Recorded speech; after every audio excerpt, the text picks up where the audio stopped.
The opinions expressed on the following audio program are solely those of the host and the guests. Burner Podcast is an independently produced, not-for-profit show and is not associated with the Burning Man organization or its subsidiaries. The views expressed are not representative of the entire Burning Man community and are presented here for entertainment purposes only. In short, calm the fuck down. It's just a podcast.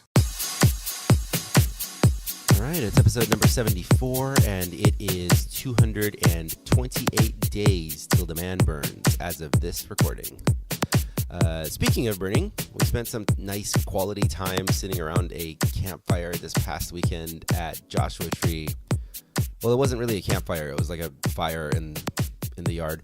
For you listeners who may not be familiar with Southern California, the name Joshua Tree may mostly conjure up images of Joshua Tree Desert and State Park, which, now that I think about it, I see that my opening sentence didn't do much to quell. But the actual town of Joshua Tree, this was my first time out there, and it was such a cool little surprise. It's a small town populated by all these quirky characters and artists and musicians. And I don't know, if I was to just drive through the area, I might have visually dismissed it as another small desert town with like a more conservative vibe. I mean, I wasn't going to go to like Trump country per se, but, you know, kind of like Trump country. But spending like a couple of days out there was just like such a cool experience. Just had some of the best pizza ever from Pie for the People. We explored some interesting art projects and some really incredible architecture. Like, there's a lot of cool shit happening out there. And it's home to a couple of burner populated events, if you will. The Joshua Tree Music Festival has been gaining a lot of steam. And in March, the whole Burner Podcast team is heading out there again to attend Bequinox, which is the Los Angeles regional burn. So we will for sure be checking in with you listeners to fill you in on that experience. We were out in Joshua Tree to link up and record an interview with Mr. Christopher Breedlove, the program manager of Burners Without Borders, and coincidentally my camp lead when I camped with Burners Without Borders this past year.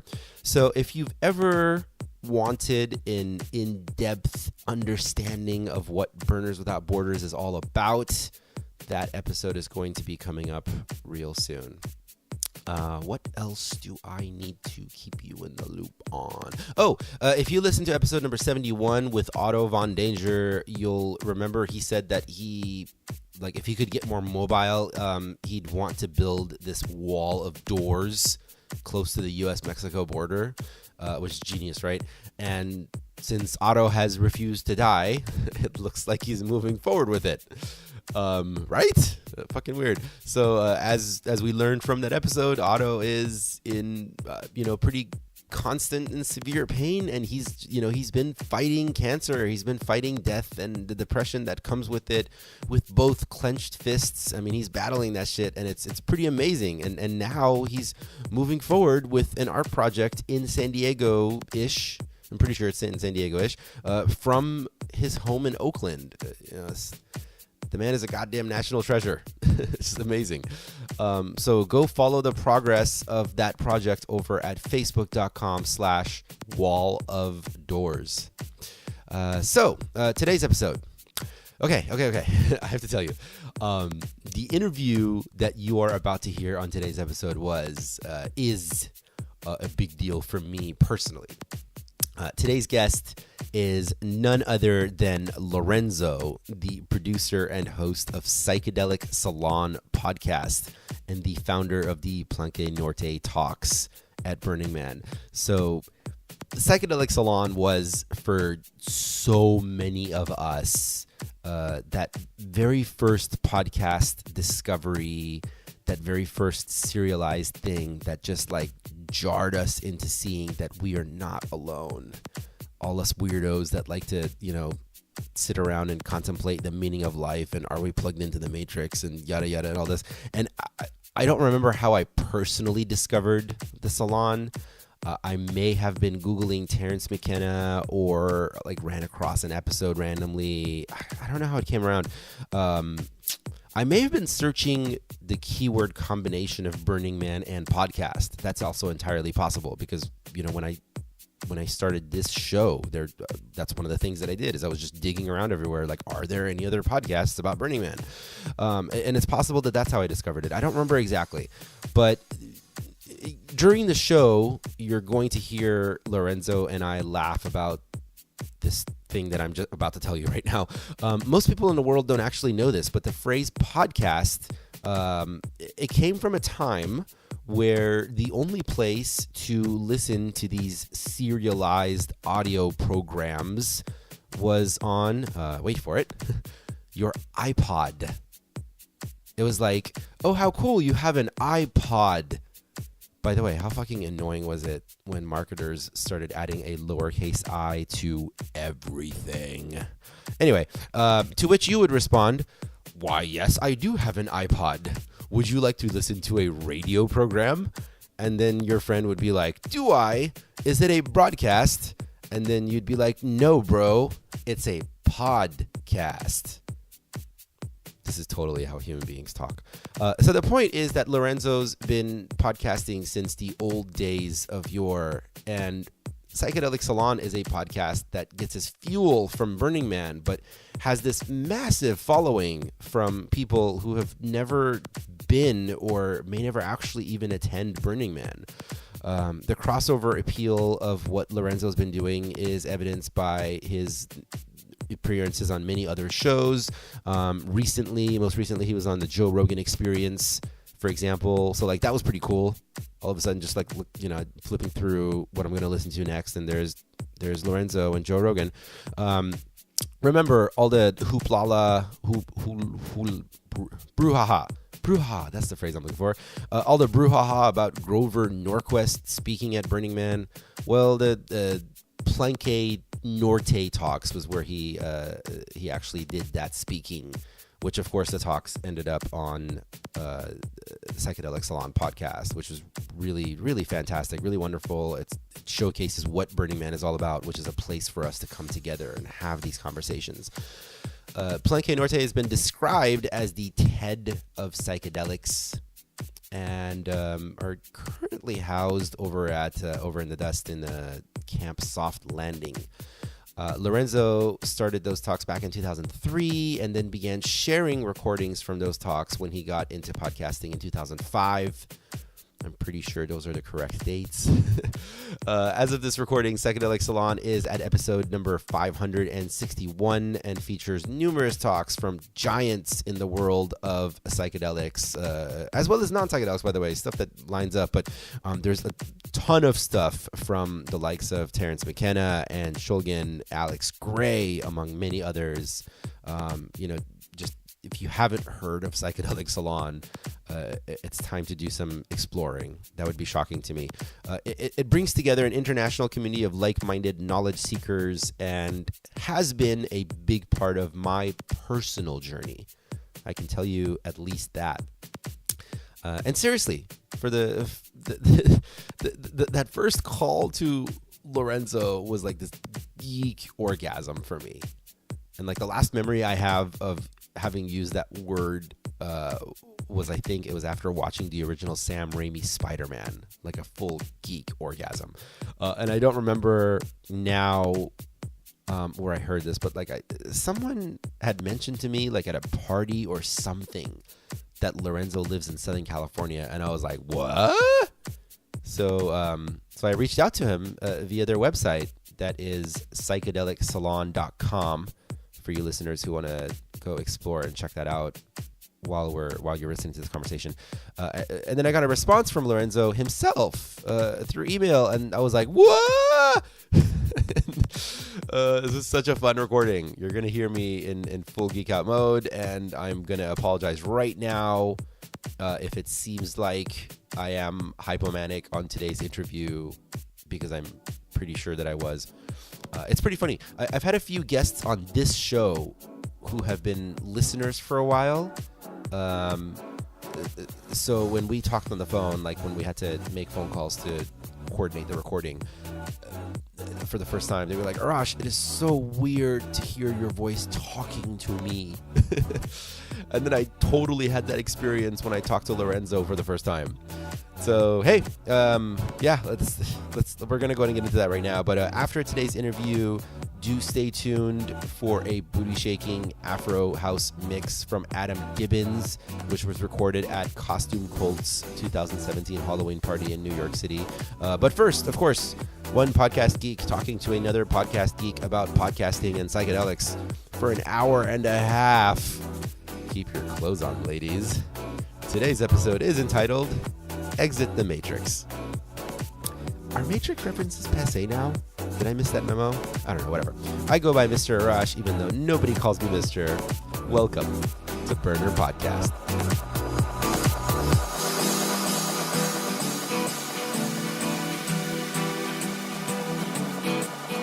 On the first part of the journey, I was looking at all the life. There were plants and birds and rocks and things. There was sand and hills and rain. The first thing I met was a fly with the balls and the sky with no clouds. The heat was hot and the ground was dry, but the air was full of sound. I've been through the desert on a horse with no name. It felt good to be out of the rain. In the desert, you can't remember your name, 'cause there ain't no one for to give you no name.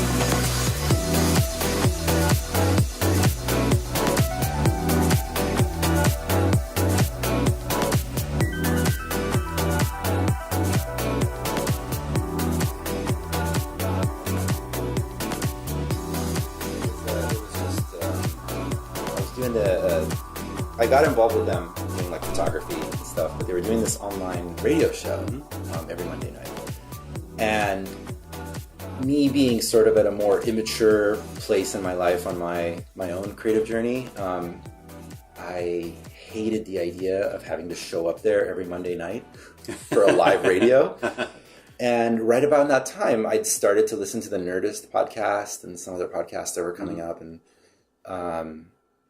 I kind of like pitched them the idea of like, hey, why don't we do a podcast? We could record it whenever. We don't have to be here Monday night. The recording stays up forever. So it was laziness, really. There's a sort of, and then so they kind of agreed and we started doing it. And then really it was an excuse for us to share our own art and music and music videos and all this kind of stuff. But then it kind of took on a life of its own. And it gave me an excuse to kind of push things outside of necessarily the hip hop realm into that sphere. Like we interviewed, God, I'm blanking on his name right now, the author of The Serpent and the Rainbow. Oh, Jeremy Narby.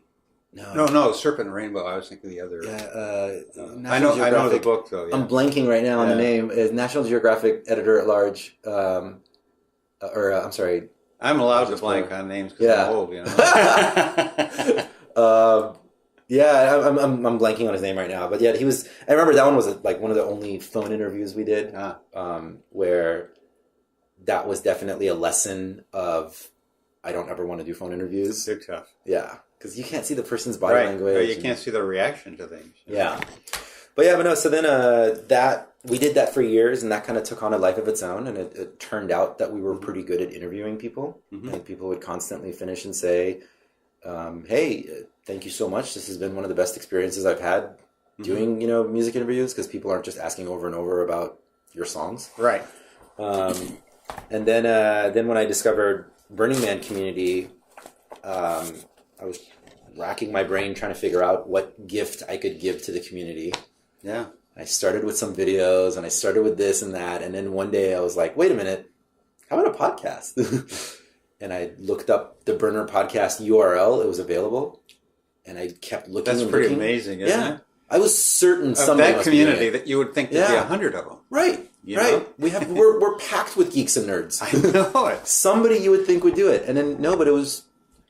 And nobody, and there was like, just like all podcasts you've seen. That was your message. Right. Got to do it. Yeah. It was, because, with podcasting in general, people like iTunes, it's a graveyard of people who've started brilliant podcasts and went like 6 episodes and gave up. And I think, that's, I just saw like, all right, well, I know how to stick to something, even if it sucks. So we'll just make it happen. Yeah, but it was fun, like geeking out with you a little bit before we started recording. I wish we were getting that story. You said you were, the story you were telling me was prior to the current chapter of Psychedelic Salon. Because like the one that I think people are most familiar with, and at least when I started to listen, is when the long and short of it was somebody basically delivered a giant stack of recordings of Terence McKenna's talks, and that sort of... It actually started almost a year before that. Really? Yeah. And actually, if it wasn't for Burning Man, I wouldn't have this podcast. Yeah. That in 2002, one of our friends from the Palenque conferences, a woman from New York, was celebrating her 60th birthday, as I was celebrating mine. And she said, well, I'm going to Burning Man. And, I knew about Burning Man, of course. I live out here. But she kind of shamed me into going. So I said, I'm too old to go to Burning Man. Well, she shamed me into it. So we went in 2002 and joined a friend's theme camp. And on the way home, at the end of that thing, I got thinking, what are we going to give? Just like you did with your podcast. What can I give back to the community? Because it was such an amazing experience. And I said, we ought to recreate the Palenque experience that we had, because that's where a lot of us had met during the old ethnobotany conferences, and bring it up here to the north. And that's where my wife and I decided to start a theme camp next year, Palenque Norte. Yeah. And so we started the Palenque Norte lectures in 2003. And, we had, Bruce Damer, Daniel Pinchbeck, I can't blanking on his names, Alex Gray, and we had a bunch of interesting people, Eric Davis, and I recorded all their talks, but that was in 2003. There was no podcasting. And so I took those talks and put them in little 10-minute segments and put them together. So it'd be like 6 or 8 of them per talk on our website that I put up there.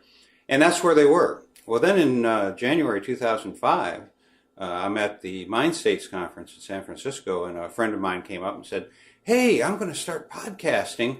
Can I use those talks that you have on your website? And I said, of course. And I said, I looked at it myself, but I don't have an iPod, so not for me. He said, oh, you don't need an iPod, just a computer. Yeah. And so I waited a couple months and nothing happened. And I'd been looking into it. And so, I'm sorry, what year was that you said? That was in 2005. Okay. So it's funny because like just even the word podcast, because back then it was the iPod. Yeah. But now it's such an all-inclusive word. And I thought I had to have an iPod. Yeah. But so he hadn't done anything, so I called him and I said, hey, I'm looking at podcasting now too.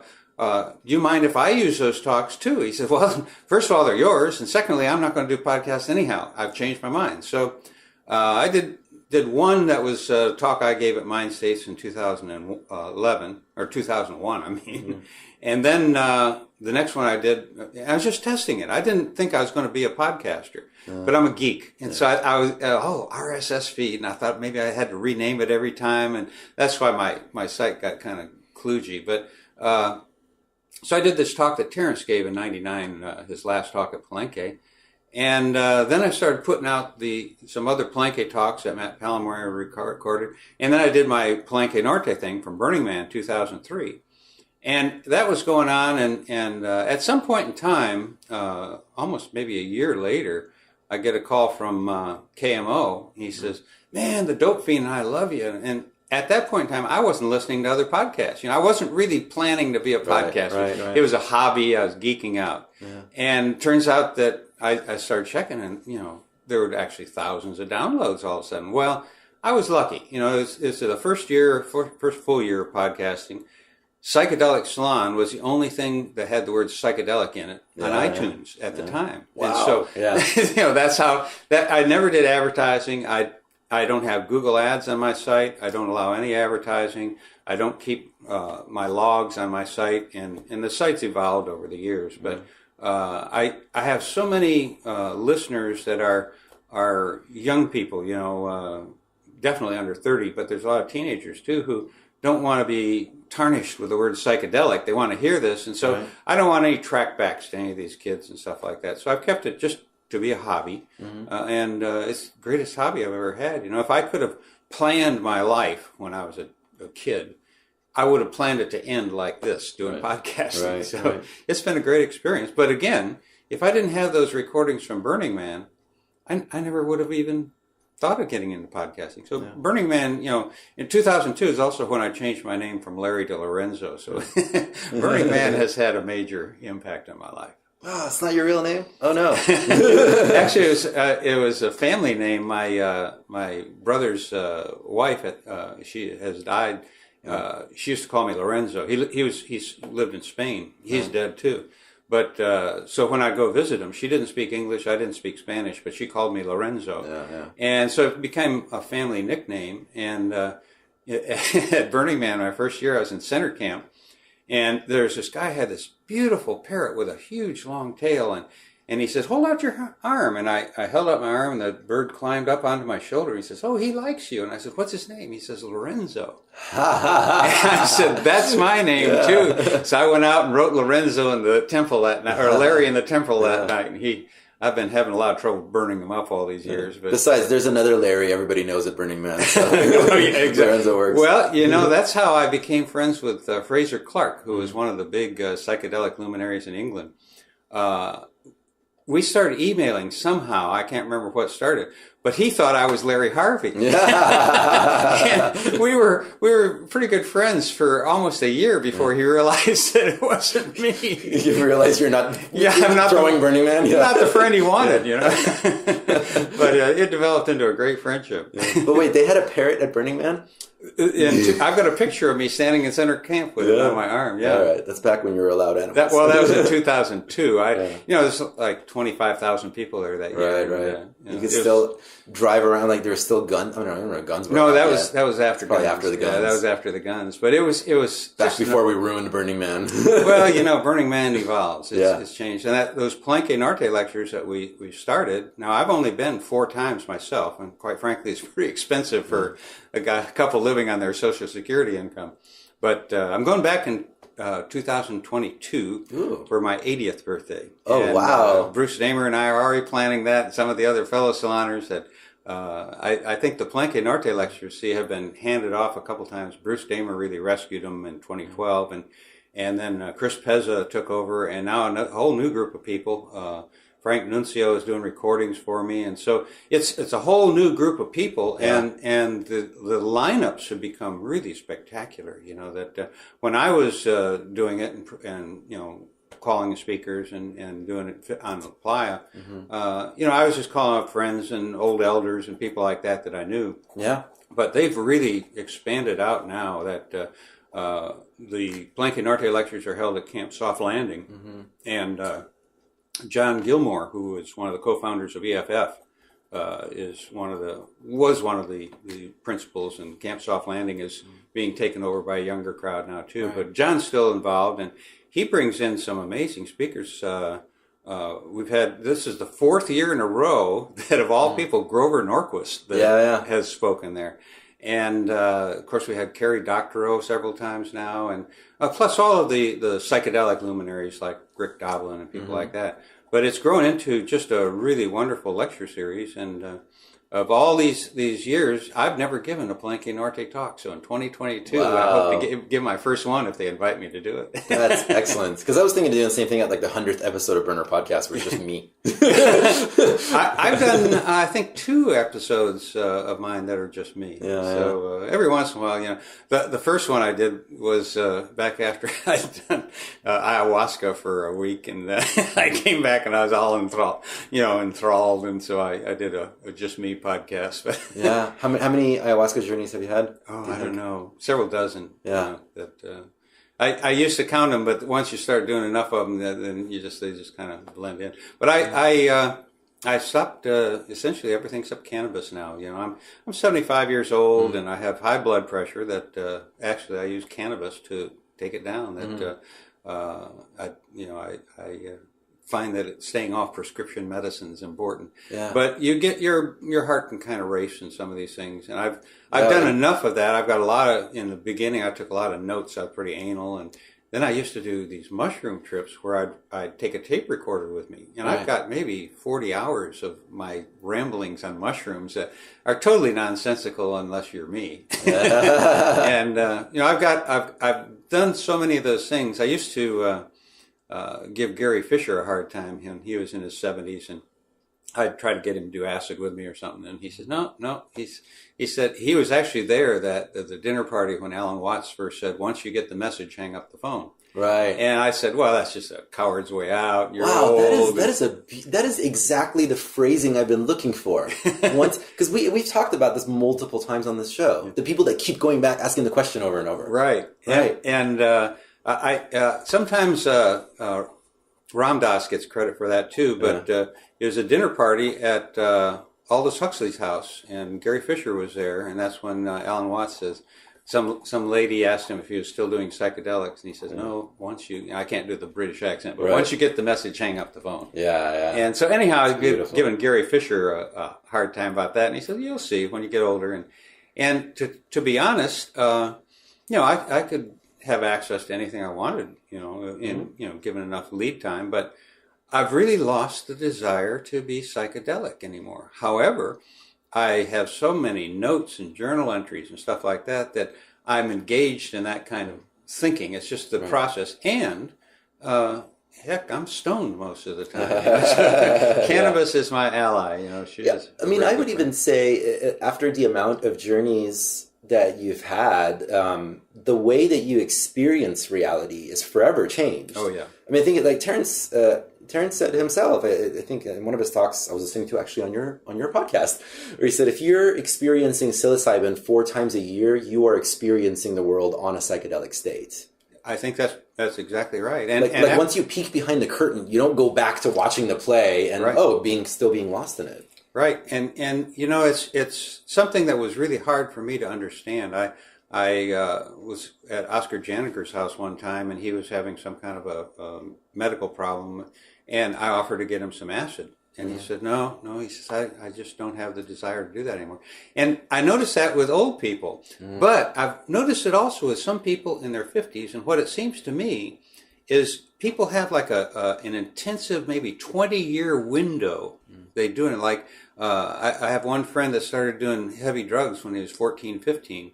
But by the time he was 35, he just, he had no desire. It's not like he went and signed off and took a program or anything like that. He just had all of the information he needed for his life. And so it may be more, it's not a function of age so much as a time period. I didn't have my first drug experience of any kind until I was 42 years old. Right. And, I've been to Vietnam and back and didn't even smoke pot. So, and I did MDMA for a year before I even smoked pot. So I had like a 20-year run of it, but I started late. And, but there's no doubt in my mind, that's one of the reasons I do the podcast, that these medicines properly used, can really change humanity. And by properly used, that's what's going on right now, trying to figure out rituals that young people can use. When I was 42 years old, started taking MDMA, and I got involved in a pretty heavy crowd in Dallas that was doing it, but none of us had any experience with MDMA. None of us knew what we were doing. Even the ones that were into all kinds of other drugs, we didn't have a support structure. We didn't have any rituals. And that's what I think is so important about Burning Man, all the festivals, the dance community, that they're building rituals around the experience. And we need to be doing similar things around psychedelic experiences. I've been fortunate in able to help my children use MDMA and LSD when they were adults, in their 20s and 30s. But we just had to kind of do it and figure out how to do as a family, that kind of thing. I would hope to think that by the end of this century, that psychedelics are so well incorporated into the fabric of society that there's a thing like in Huxley's novel Island, where there's a ritual at puberty and when you get married and at various times in your life that are psychedelic experiences. And some of the indigenous tribes that use ayahuasca have rituals like that for young people. Right. But, I didn't have anything like that. Most of my peers and people I knew didn't have much like that. the Shulgin group that perfected all of these, I call them ABC chemicals, they really did almost have a ritual. They would get together and do these experiments as Sasha would roll out new substances. And I think that's one of the things that was so solidifying for that group, is it wasn't just individuals using something at night in their bedroom. It was a group experience, and they'd get together and talk about it. And that's why I think ayahuasca maybe appealed to me. It was a life-changing experience for me. But, I was raised a Catholic. I was an altar boy. I went to Notre Dame. I just had all that baggage I was carrying around. I would also submit that having that Catholic experience attracted you to the idea of a ceremony. That's what I was about to say. Exactly. That the ayahuasqueros that I was fortunate to practice with were from Peru, and they had special garment that they're wearing in the the ceremony leading up to it and all. And I think that probably preset my mind that it's safe. My childhood safe place. So. There's a lot to that, and I think the same thing needs to be organized. There is a lot around mescaline and peyote, but I think for mushrooms and particularly LSD, these substances all have different influences on your mind. I find LSD very mechanical. If I want to really think things out, my book, The Spirit of the Internet. The final draft I wrote in 6 months doing LSD microdoses every day. Right. But that was very mechanical and it gave me energy and like that. I find mushrooms really cosmic, but I can space out, but I don't bring back as many solid things. Ayahuasca is kick you in your butt on planet Earth and get ecologically sound and green and straighten your life out. And then of course to me Cannabis puts me into what I feel is a space that everybody on the planet who's smoking cannabis at that moment is in the same space. I feel I might be sitting here alone, but I feel I'm spiritually connected to a huge number of people. I gotta say, I've definitely observed and experienced how different substances will take you to different places depending on where you are in your chapter, like in your personal journey. Right. So even first of all, I couldn't agree with you more about the ceremony aspect of it. What I disagree with is sometimes what I see out there with people where they bring their very human ego judgments to that, where they're passing judgment on how somebody else is getting to where they need to be in their journey. Where they're applying basically the Catholic baggage that you're describing. Right. They'll apply because to me, a lot of it goes back to, dance, for example, dancing. I've always felt dancing is something that's at the core of who we are as tribal beings. Mm-hmm. I don't think there's ever been a point in human history where we didn't gather together at the center of the village and dance around the fire, either in some sort of a trance or not, where our hearts beat as one. And then you flash forward to today's culture where we have so much influence from Western religions, where there is this thought process that exists in our brains somewhere that says dancing, that's you're not being serious, that's you're having fun. Now let's go be serious and do real serious spiritual things. And I feel like the messages that I keep coming back with from the beyond has been to stop taking all this shit so seriously. That it's okay to play. You couldn't have said it better. The best example right now is also the worst example. And I don't take any news out of the White House seriously. I think it's House of Cards done with Animal House.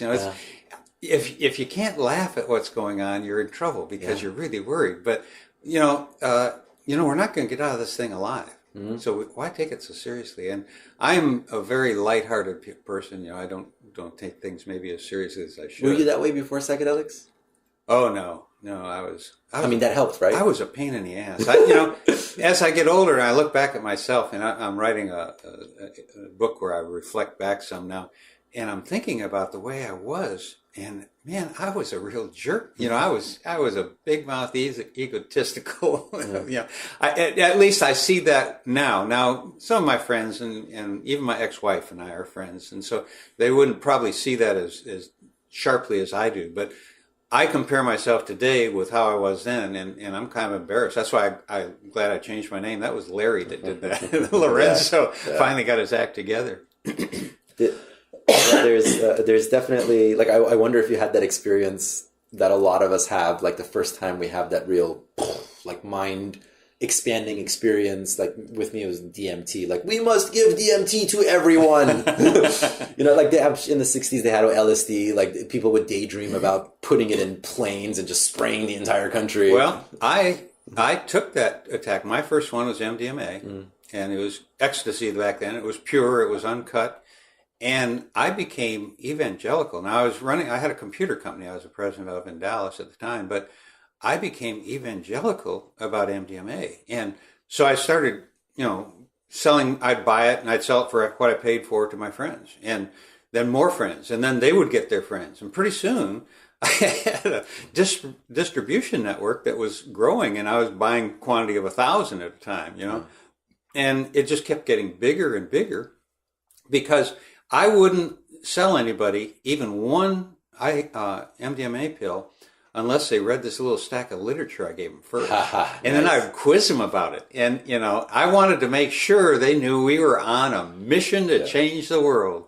And I got a hold of the speech that Sasha Shulgin gave at the 1983 Psychedelic Conference in Santa Barbara. And it's a dynamite talk, and I got a recording of it in my podcast number 100, so you can hear it. But at the time, all we had in Dallas, I had a mimeographed copy of that speech. And when you read that speech, you just say, well, yeah, this is going to change the world. And so that was one of the things I handed out. Rick Doblin had just been to the World Health Organization telling them how great MDMA was. I had a copy of that, And so I had this literature I would give to people, and I was evangelical about it. I was really, right out in front until they made it illegal. See, it was legal back then. Yeah, right.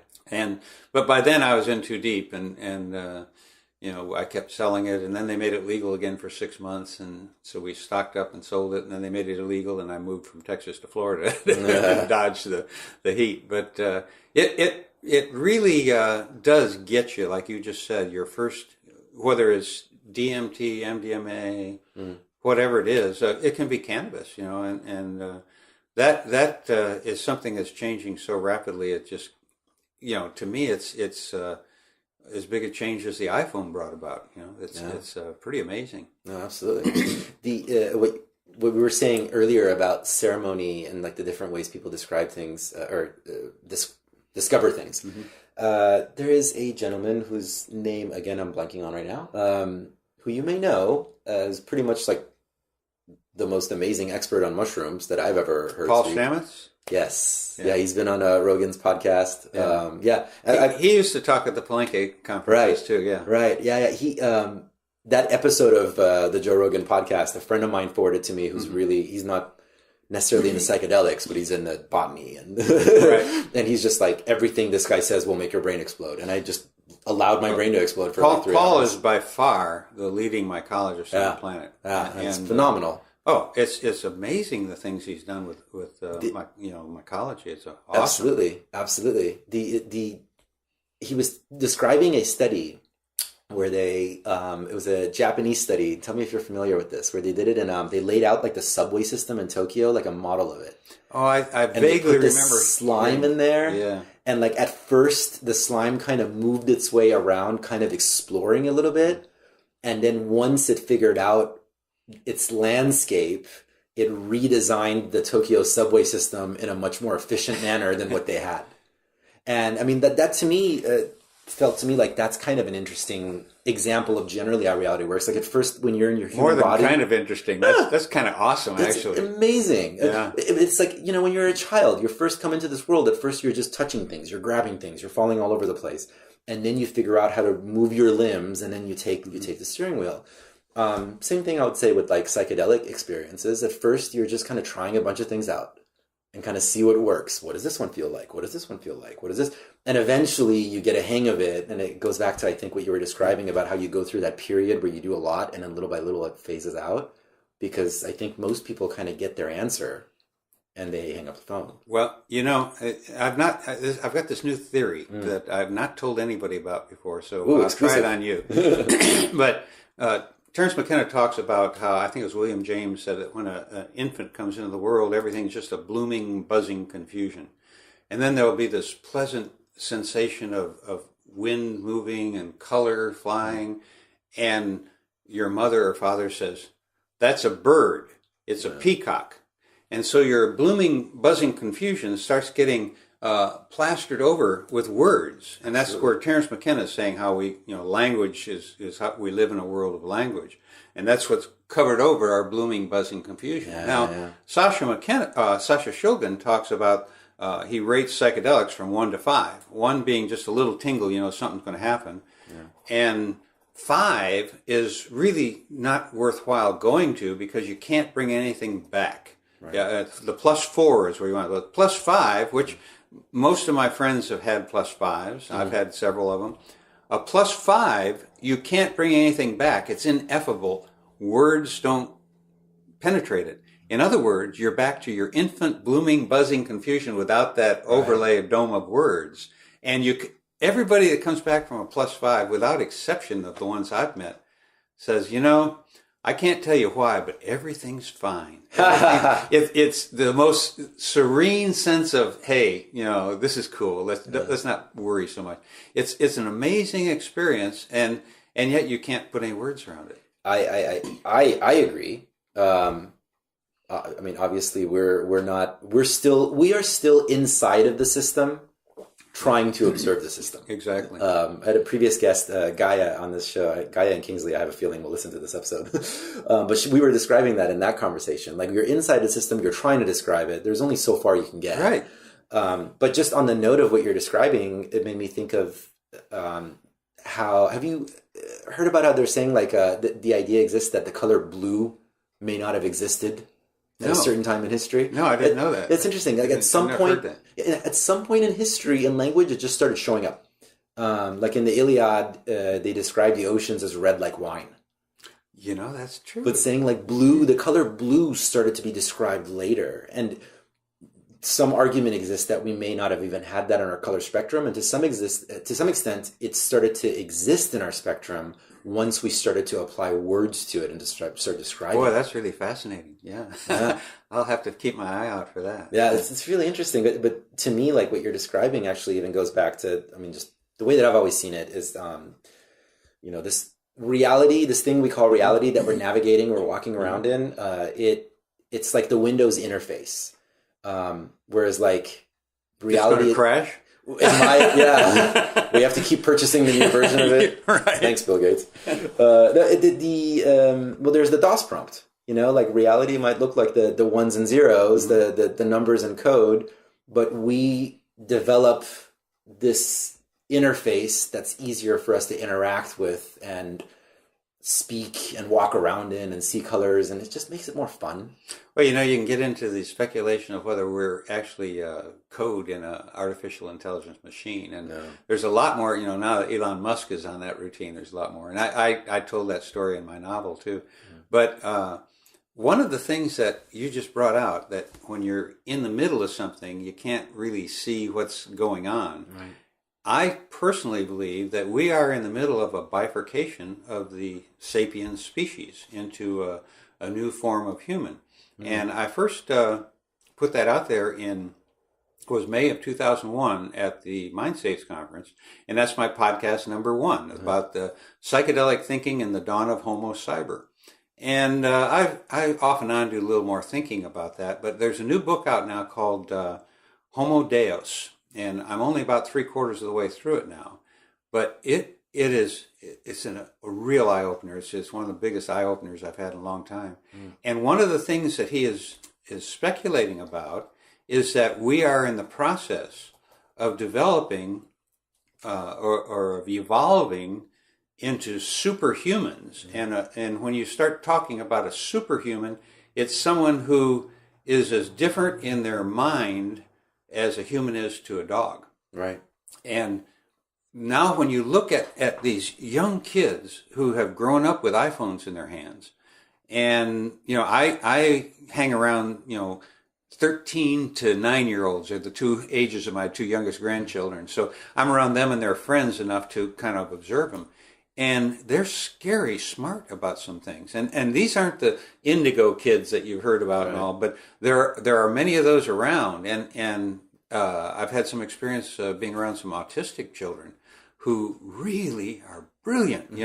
You have difficulty communicating with them, and that's why the study that Charlie Grove just finished up at UCLA, giving MDMA to highly functioning autistic people to help them socialize a little bit better. And I haven't talked to him in a while, and he's writing that up now, so I don't know exactly the results, but I would think that it would help them become more comfortable in social situations. These, and now I'm starting to speculate in my own mind about we may be having an alien invasion, but it's an alien invasion that we are evolving, and I still think it's going to be part human, part augmented reality. But with all the gene splicing, it's not going to be long before parents can design their children. Right. And then when those design children start designing children, it's like the Google AI. They can't stop it from creating a new AI right now. Yeah. And AI is another thing, getting loose in the net. So I personally think that, whoever is looking back 500 years from now is going to see this particular time we're in as a real critical time of bifurcation. And that's why I'm really not worried about all of the political and war situation and all. And as this book points out, the three biggest problems to Homo sapiens has been war, famine, and pestilence. And then if you look at the statistics, the 20th century, they all went down from previous years. Right, absolutely. And to me, I was born during World War II, and to me, we're just seeing it more. Yeah, because we have technology, we have news, exactly. That we're hearing about an election in Alabama. It was in everybody's faces. Back when I was a kid, you might have heard about it a month afterwards or something. I talked to my parents a lot about World War II, and in fact, I have all their correspondence. I hope to write a book with their correspondence one day. But they wouldn't hear news about these battles until 2, 3, 4 weeks later. Sure. Yeah. And it's just amazing what's going on now with over a couple billion people instantly connected, and you have Periscope and all these things that you can stream. So we are changing our species, and there's I'm not saying it's good or bad. I'm just saying it is. It simply is. It is. Yeah.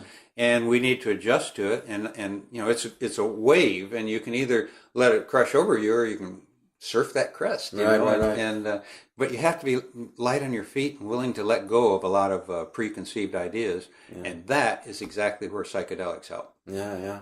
It's when I started this journey, the podcasting and all the different art that I got into, a decision was made for me very early on that I'm going to be a public figure, and prior to that chapter in my life, I was looking at a life serving office in politics. And I remember what turned me off of that, and I sort of really embraced the artist path, was that I just hated the idea of having to censor my posts. And this was the early days of social media, right? And I had friends on different office holders, people in different places who were active in the party, who were always constantly very careful about what they posted, what picture went up.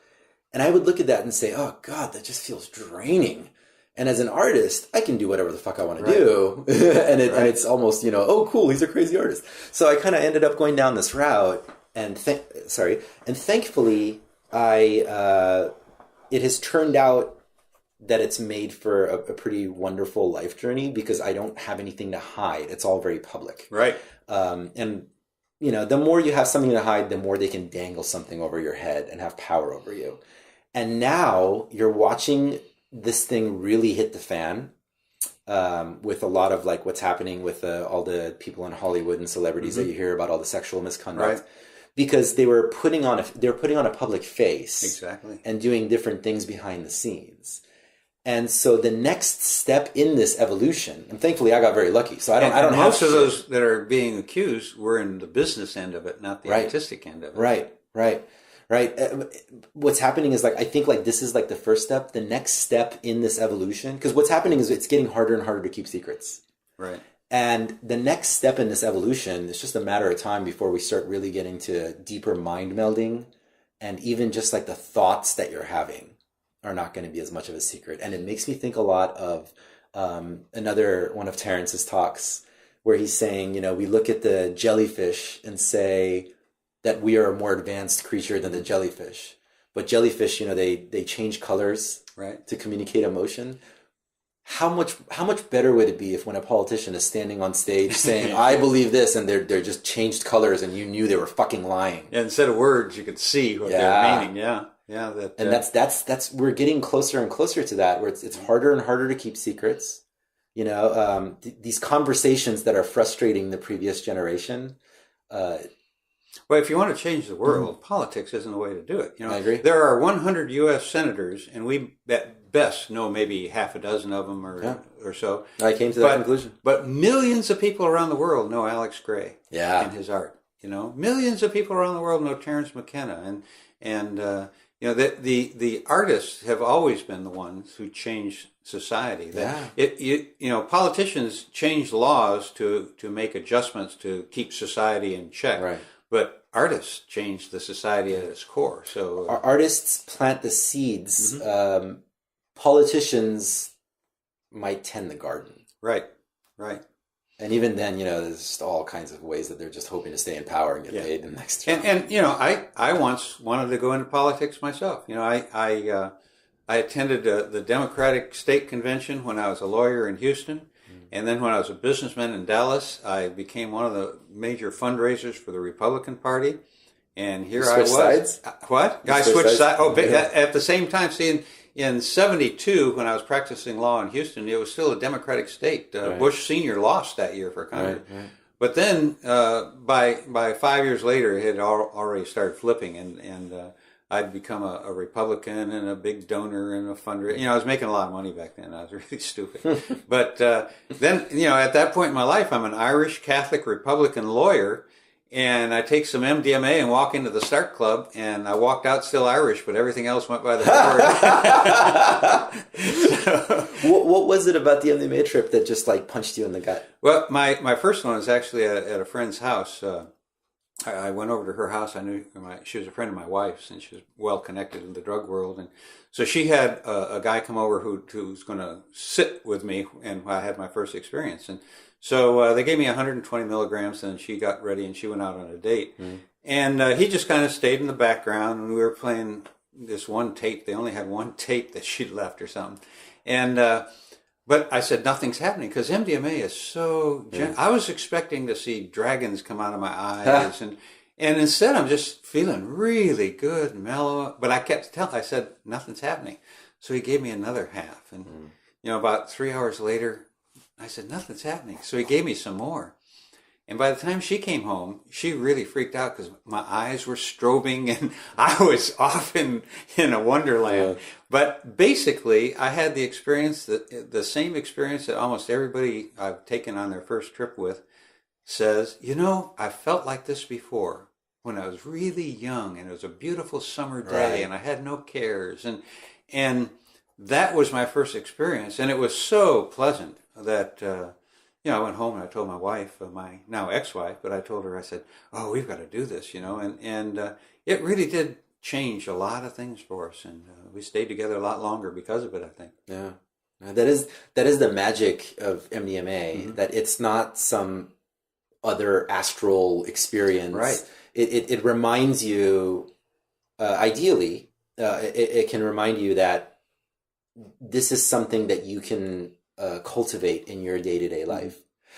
For me, I remember, I think the first time I did it, it was just an amazing experience, and I felt incredible. And I described it to people as the feeling that I would get when I just had my first drink on a Saturday night after a week of school, and I'm about to go meet up with my friends, and just that first moment of absolute pleasure, before I would start Total blacking relaxation. out. Yeah, before I started blacking out, and who knows who I'm waking up next to next morning.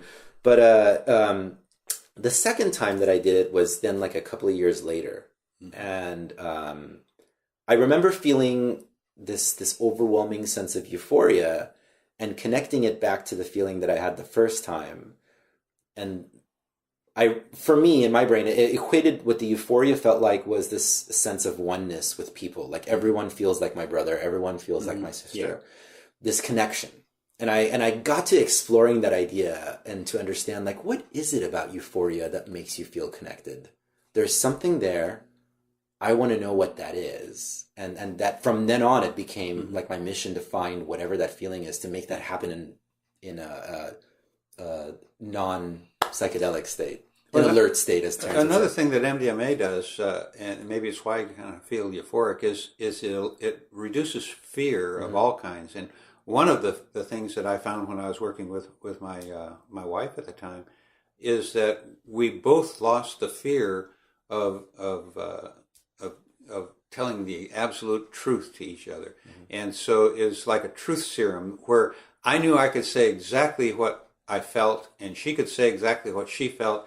Neither of our feelings would be hurt. Right. And I don't know why it does that or how. I'm sure the Mithoffers, who have done most of the research with it now, can tell you. But they found that it gives you such a working with a therapist, the participant doesn't feel the fear that they would have resistance to an unknown therapist or somebody new. Absolutely. It's pretty magical stuff.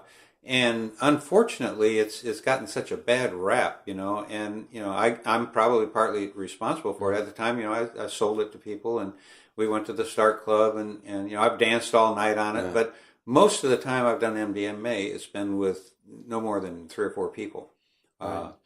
Except when I got married. Now, there were 29 people at our wedding, and 27 of them were on MDMA. The only 2 that weren't were my daughter and her 9-month-old daughter. Yeah. So it was. They're already naturally on MDMA. Yeah, they were already on that high. So. Yeah, it's funny. Dr. Thomas Kingsley Brown, I mentioned him earlier. He's doing ibogaine research for MAPS, and we had spoken. I remember a bit of the conversation that I had with him on the very first podcast that he was on. We were talking about like MDMA and kind of like where the direction of this stuff is going and how MAPS has been able to kind of make the epic leeway that they've been able to in doing the studies that they're doing now. And the phrase that we came out of that one with was, the trick is to get white people to stop being scared of it. And so like with MDMA, like, yeah, it has that bad rep where it's like this festival drug and people are taking it, sure. But what happened with that experience is like, yeah, it was used frivolously, but that experience made it so that more and more people tried it and said, oh, it's not that scary. Right. And then those people, not all of them, but some of those people ended up climbing into positions of power and influence and were able to then support forward momentum on using MDMA to treat PTSD, for example, rather than this being the scary drug. Yeah, that's why it's taken a generational shift at the FDA in order to get some of these approved. That Charlie Grobe started his psilocybin end-of-life study in 2004, but he'd spent 7 or 8 years before that submitting and resubmitting his protocol to the FDA to get it approved. It was a very lengthy and painful process to get it approved. But now they're getting things approved in less than a year for some of these studies because there's so many of them going on. So, things are changing, slowly, of course, but in some things, it doesn't mind to go too slow. I think we've gone way overboard with cannabis here in California, and so I advise people to don't lose contact with your friendly neighborhood dealer because it's going to be big money marijuana, I'm afraid. But there's a lot of experimentation going on, and I think that's one of the nice things about the way medical marijuana and recreational marijuana is rolling out is it's not a national approach, it's a state-by-state approach, and so there's a chance to explore all kinds of different ways of doing it. Washington didn't do a very good job. Colorado's done a pretty good job. California, I think, is going to be a big business mess, but I obviously could be wrong. I've been wrong about almost everything I've had an opinion on in my life. So. I don't know. You thought we should start I mean, you know what? You're right. You were wrong about why people would want to listen to the podcast. But somehow it became what it became. Yeah. I think like ultimately it goes back to content. Like, more than anything, we, as much as we appreciate, production value and craft, ultimately it's the content that wins. Yeah. Right. Because, earlier when you were describing like some of the recording challenges and things that you had, same thing here. I mean, we just have a couple of mics sitting on a table. But at the end of the day, it's a trade-off that you make, because what people really want is that feeling of connectedness. The thing that you're describing when you're on cannabis, the thing I was describing with MDMA, people are looking for ways to make that happen, and this is simply another avenue for that. And that's really, I think people get more out of that sense of connectedness with my podcast than really from the lectures themselves, because I get emails all the time from people in the middle of the country, and then in various foreign countries, people are in the military or police, and saying how, I haven't been able to talk to anybody about this, and especially young people. They feel isolated, but they find out they're not alone. There's other people, and they maybe don't get as much out of some of the philosophy and talks. But the sense of being connected, and I felt the same way when Dope Fiend was doing the Dopecast. Yeah. I looked forward to that every time it came out, because I'd be late at night, I'd put on that podcast and have a joint, and I just felt like I was with a whole gang of friends. Mm-hmm. And I think that's what the Burning Man podcast here is, because first of all, if somebody's listening to it, they're either a burner or they want to be, mm-hmm.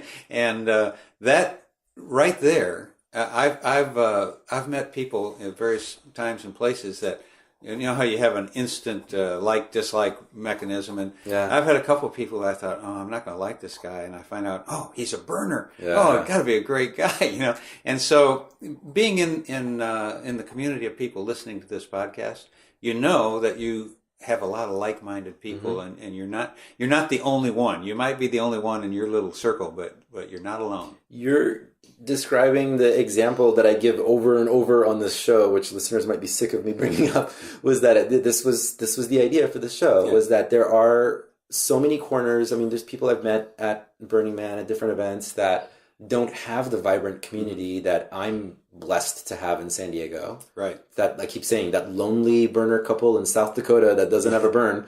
Who knows, like whatever city they're in, they're far away from it. They just want to be able to be a part of the conversation. Right. It's the same reason I listened to your podcast, Psychedelic Salon, because I've known plenty of people that use drugs, but I didn't know as many people who utilized substances. Right. If that makes sense. Yeah. Where rather than just, and I've utilized drugs to have a good time. Yeah. But a substance is something you work with. Mm-hmm. And, I don't think any of us maybe would have, or not many, would have stayed with it if it wasn't fun in the beginning. Yeah. Pleasureful and Absolutely. enjoyable. But after a while... That's what Burning Man is. You might go for the dancing, but that's the carrot on a stick. Oh, yeah. You're going to come back with something. Yeah, and when we first got to Burning Man in 2002, we stepped out on the playa, and my wife said, I'm coming back. This is home. And we hadn't even been there an hour, and there was something in the air, besides dust. It was just a vibe, and people were so nice, and people that we wouldn't normally think that we would hang out with became good friends. And that's the Burning Man community. Well, there's a lot of Silicon Valley, high-tech, fairly upper middle-class people.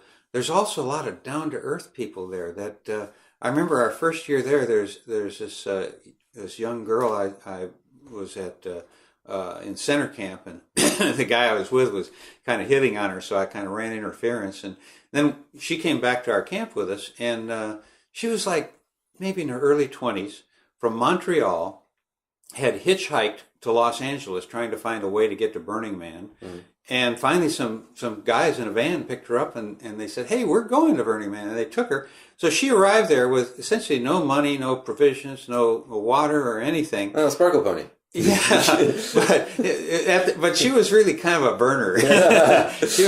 And she had this nice silver ring with an angel on a big one, and she gave it to my wife. Uh-huh. And this is a woman that was poor, had nothing. And a couple of days later, we went by her camp to give her some water and all, and she had so much stuff that people had given her. It was just amazing. So the Burning Man community has poor people in it too, that you can't tell from the rich people, unless you're in their camp or something, I guess. But it's a very diverse community, just like the Psychedelic Salon has. We reach like 120 countries now, and people in all walks of life. I have a lot of military.gov.mil.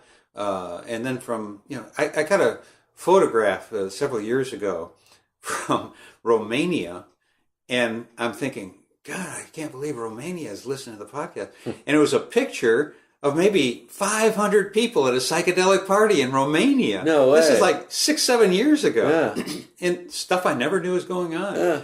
It's a huge community worldwide. And there's a guy who is a professor of... he started the school at Long Beach State that all the cops, New York or L.A. cops go through, and he and his wife were at the Alchemical Arts Conference that Terrence gave in Hawaii before he died. He was in his 80s then. He and his wife were still doing acid, and he wrote this beautiful essay that I put it up on my website. He said that if for 1 week, everybody who has done any kind of an illegal psychedelic substance in the last 6 months, or maybe last year, if their ears turn green, he said, then you would see green ears on. And he listed maybe 50 different professions, and this is a guy who is a... Green ears? Yeah, he said if their ears turned green, so we could know that they used this substance in the last year. How... Everybody you knew would have green ears. Oh, okay. In every you wouldn't find a profession that didn't have people with green ears. Oh, yeah, absolutely. And that's really true.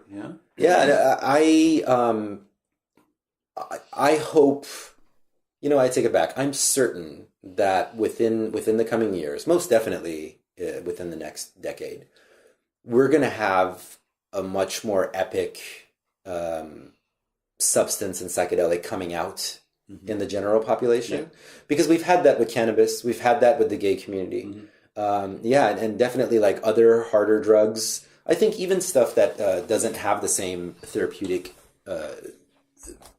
advantages from the stuff that we were into. I think we're going to get more and more people that are going to come out, and it's important because not talking about it is all it's doing is making people accidentally make unsafe decisions. Right, exactly. We're not educating people properly about it. I wasn't educated properly. Abstinence only doesn't work. No. And people have wanted to alter their consciousness as long as we know. That's just part of human nature, is wanting to get a buzz on of some kind. You know what? We've applied certain judgments to what is and what is not allowed. Caffeine is absolutely a mind-altering drug. I would even argue watching a movie is a psychedelic experience. You're looking at a screen with a bunch of people that are in costumes, and you're taking on their emotions. If that's not sobriety. Well, my book, The Spirit of the Internet, is speculations on the evolution of global consciousness, and it equates the whole premise of the book is the internet is a psychedelic drug, an experience, and I use a lot of examples and stuff because it alters one's consciousness dramatically. And now we have 9-year-olds with iPhones, and they're on the internet. They don't think twice about it, and especially if I really hate these things like Alexa, but they have Alexa, and they don't think anything about asking questions, and so they're very well informed about a lot of things. It's what it is. The companies that are having a difficult time working with the internet. Not just companies, even people in my life that I interact with, they're making the mistake of still looking at the internet as a tool, like a calculator. And it's not. It's a state of consciousness. It has tools. Google is like it might be a tool within that state of consciousness. But like an example of it for me is YouTube. In the past year or 2 years, maybe like past year, maybe. I've been utilizing YouTube a lot more to kind of expand my own mind. And what happened is that we had a couple of different, like 3 or 4 different guests in a row on the other podcast that I co-host, which are these young, brilliant, amazing artists. who just were making my brain explode with the quality of their photography, the way they built their music studios, all this stuff. And over, they kept saying the same thing. I learned everything I know on YouTube. They haven't gone to school for it, nothing. You know, it's an amazing phenomenon because I spent a few years as a gig writing technical manuals. I was a tech writer. And so, you know, I always used to say, RTFM, read the fucking manual. And now, you know, a couple of years ago, I rebuilt all my websites. And I didn't read a single manual, but I watched a lot of YouTube videos. My first place to go for stuff now is YouTube. Right. And I can remember when, you know, I was using the internet. I started in '88. You know, the web didn't come around until around '92. Yeah. And I was using it for a long time, and that's when we had Gopher and some of those things. And when the web came out, The FTP stuff. Yeah. I can remember one of the guys that worked with me. He came in one morning. He says, "Last night I counted there are already 50 websites. How are we going to keep up?" And I became, over time, the internet evangelist for what is now Verizon. And they paid me to fly around the world and meet with telecom managers and say how great the internet is because they bought a bunch of bandwidth, you know. And I would talk to these people, and invariably they'd say, you know, that thing's never going to fly because who's going to put all the content up there? Who's going to pay them to do the content? People aren't going to do that for free. Well, look at YouTube today. There is amazing content on YouTube, and those people aren't making any money. You know, not much of it. Not Dan any. Carlin was telling a similar story as well. You know, the Hardcore History podcast. He was on Rogan telling the same kind of story. Like, people are like, "There's no way." Yeah, they just didn't believe people would do that, but you know, we're doing it. Right.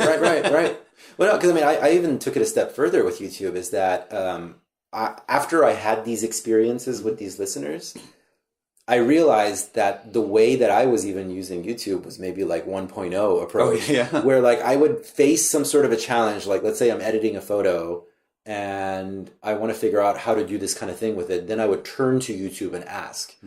So what I just started doing is, instead of doing that, I started just letting YouTube play. And I would subscribe to channels that had interesting content. And it's kind of playing in the background while I'm doing other things throughout the day. Oh, that's interesting. You know, as if it's like the radio or music. And every once in a while, a thing would click, and that would make a little light bulb in my head turn on, and I would start to implement that. And so one of the things is about when I go to bed now, like the kind of foods I eat. I decided to quit sugar, you know. And one of those things, like the way that happened, was because like this hour-long lecture at Microsoft came on. I would never in a million years sit down and listen, like watch an hour long. But when it's playing in the background, all I needed was this 30-second snippet to make the bing. Much better than having TV in the background. Right. Exactly. That was exactly my thought process. And so the other thing that I've experienced is that YouTube is very much a reflection of your human consciousness, because the algorithm starts to respond to what you dive into. It starts to see like, oh, you like this kind of talk, you'll like this thing, and it starts to recommend it. And if you allow it, YouTube can very easily allow you to go down the rabbit hole of fucking crazy. Oh, yeah. You can easily go down all the racist shit. You can easily, I mean, I would randomly look a thing up just out of curiosity to say, who is this guy that keeps being referenced on so-and-so news thing? And then YouTube starts to recommend. And I can see how if you're not training it constantly to stay on course with what information you want to be downloading from it into your brain, it will bombard you with all kinds of other stuff. Oh, yeah. Which is why I'm really anal about this. I only go to YouTube through a VPN or through Tor, and I never sign in unless I really have to. And so it doesn't really have much of a track on me. But that's just, I'm old school. I don't like...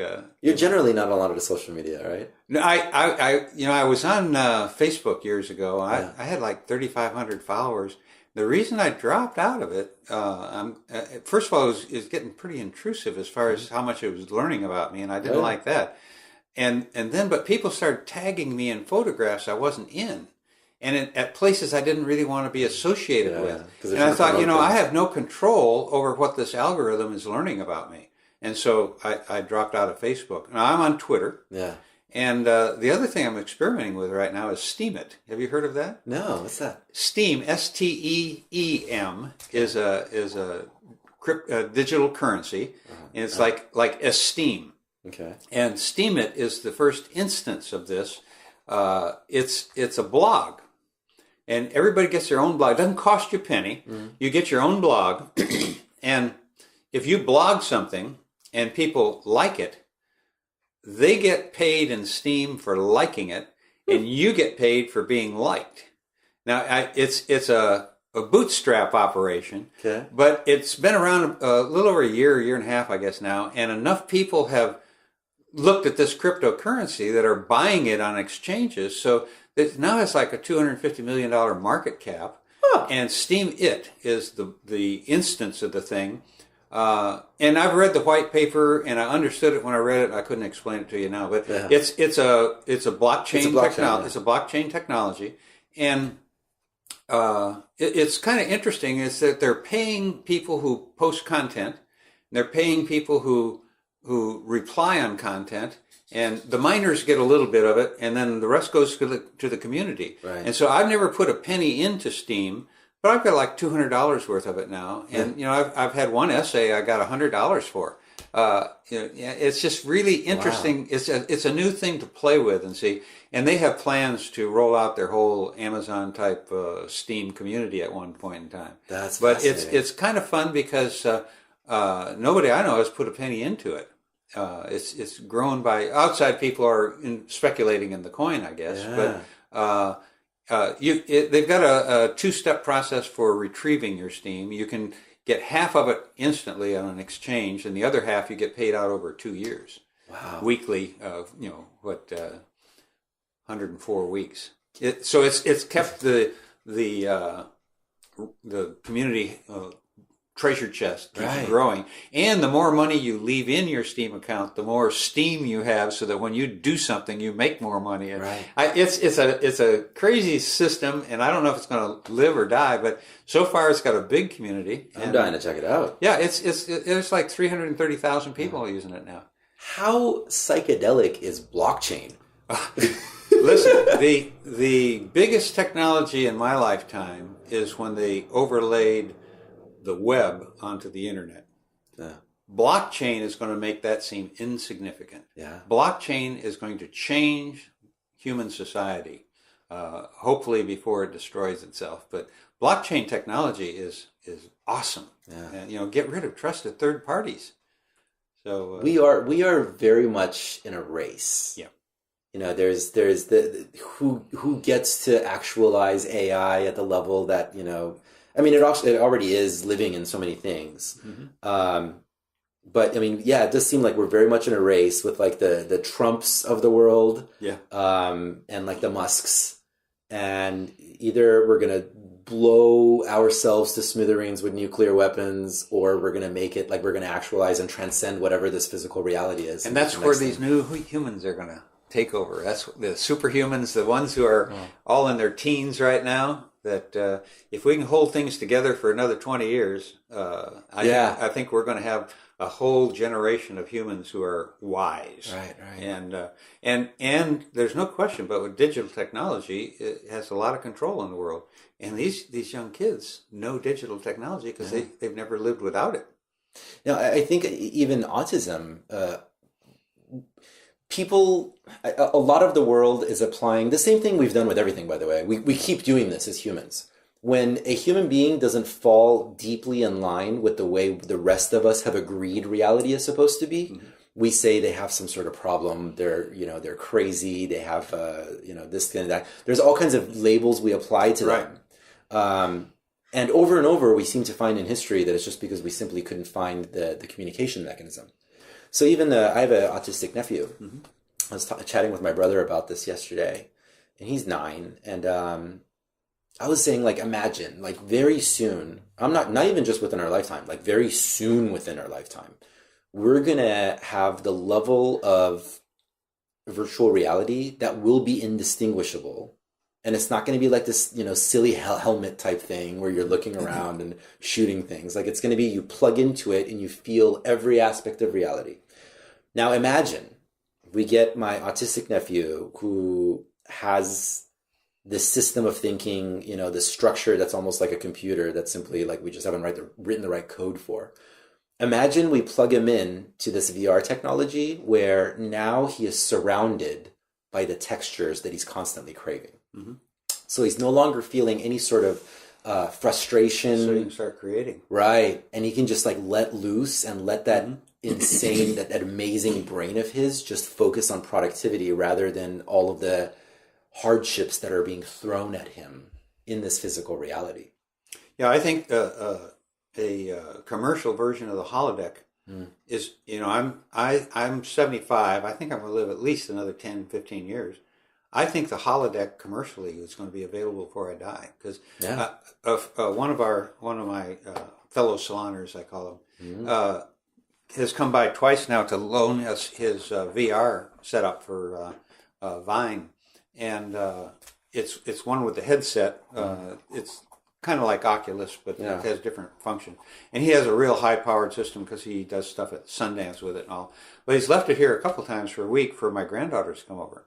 And it is awesome to see them, especially there's a Google program. It's a paint program. I can't remember quite what it's called now.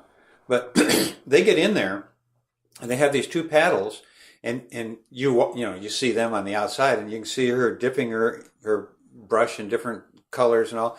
And they create these things, but then they walk around them, get under them. She made a box and got in it, and they spend hours in here. And this is not games. This is them creating something, 3D art. And they'll make pedestals and then put a sculpture on it, make it bigger, smaller, and they have gravity doesn't come, no physical constraints come in, and they've created some really wonderful things that I've gone in and walked around in. Right. Now this is great technology, but it's elemental compared to what you were just saying.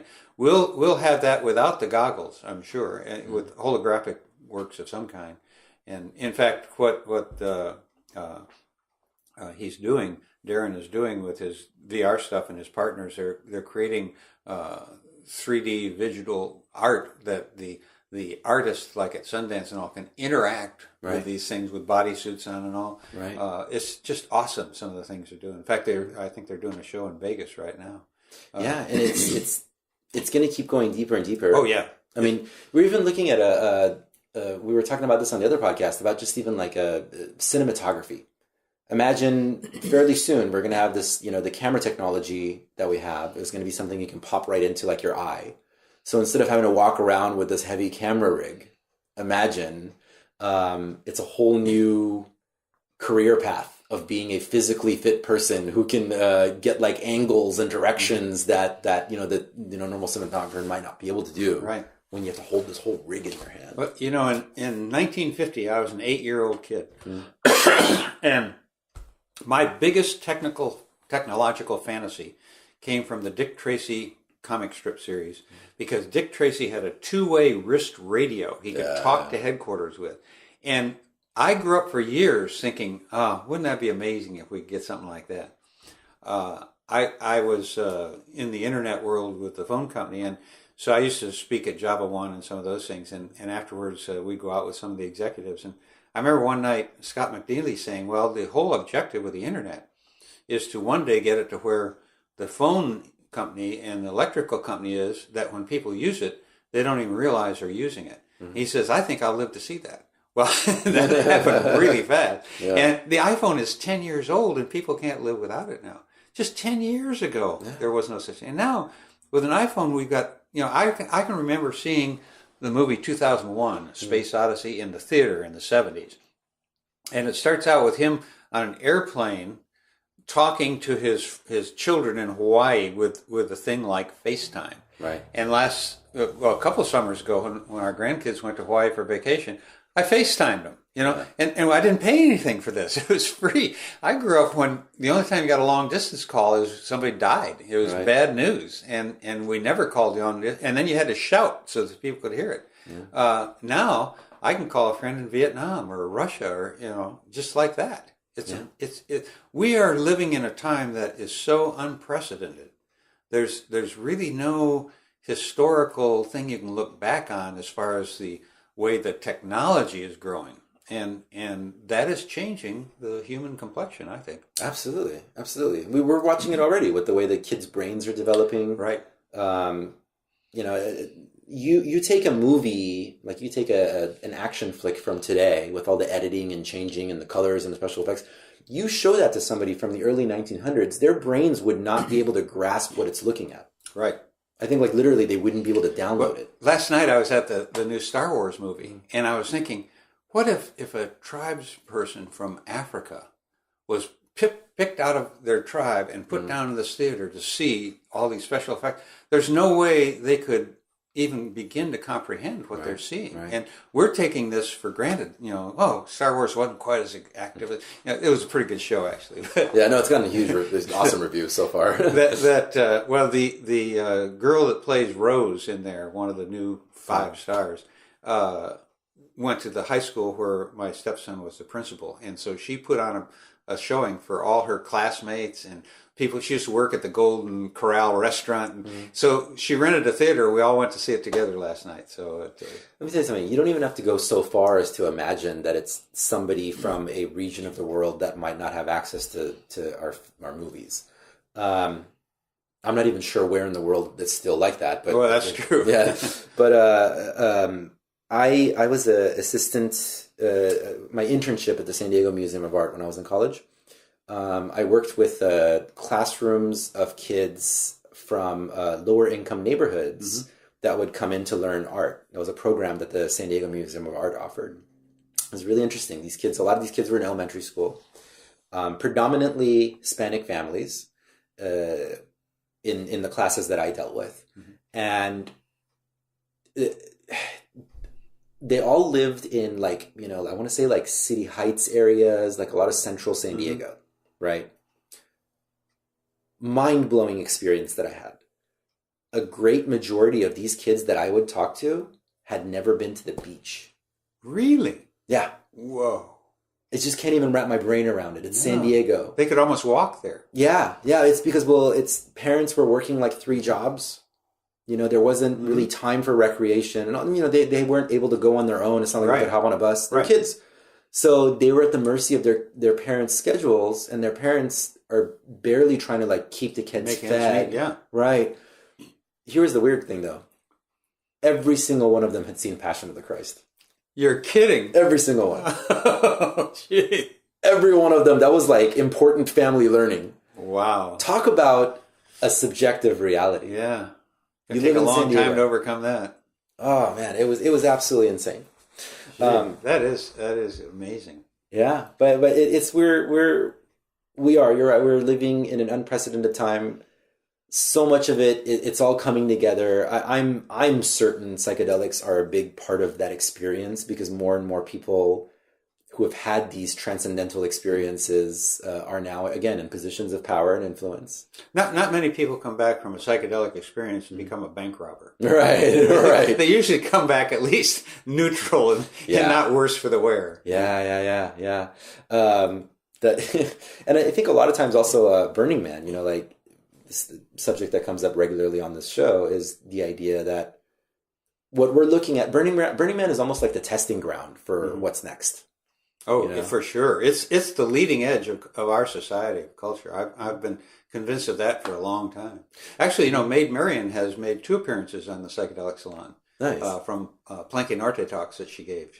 Some really, if your audience is interested in some of the political history of Burning Man, those 2 talks by her are quite fascinating because you get to see, the problems that they're faced with too, and they have to find ways to make as many people comfortable and happy as possible, but they also have to live within the strictures of all these law enforcement people and all. So they have a tough job. They really do. I wouldn't want their jobs for anything. So we're lucky to have people like them, especially like her and Larry Harvey to hold things together, as best they can. I couldn't agree more.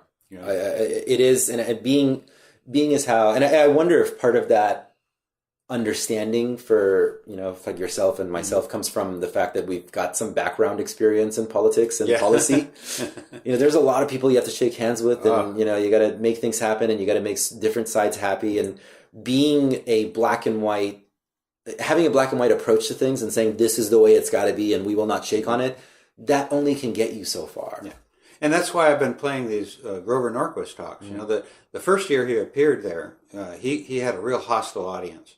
And the next year, one of the people in the audience says, I came to really hate you last year, and I started listening to you. I'm here again to hear some. And, I don't agree with much of what he says, but I think it's important for people to hear that, before I heard him talk at Palenque Norte, I thought of him as the boogeyman, one of the worst people in the world. And, he's a guy like I used to be. He's got a lot of bad information in his head. He's listened to the wrong people. But he's basically a good guy, and he's really become a burner, that I think it's a good, shows a good cross-section of Burning Man, how people with really diverse views can get together and find some common ground. And that's the only way we keep moving forward is common ground. Like you just said, black and white just doesn't cut it. Yeah. I was just actually about to ask you about Grover Norquist. And I just want to add, this is what Burning Man is to me. It is the place where we can come together and have these conversations, and trying to block people out. You've never changed somebody's mind by not talking to them. Right.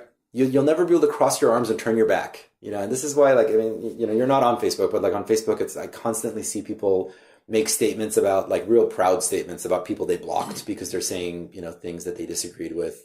Which I agree. I mean, it's triggering to hear people be racist. But again, you're not changing anything.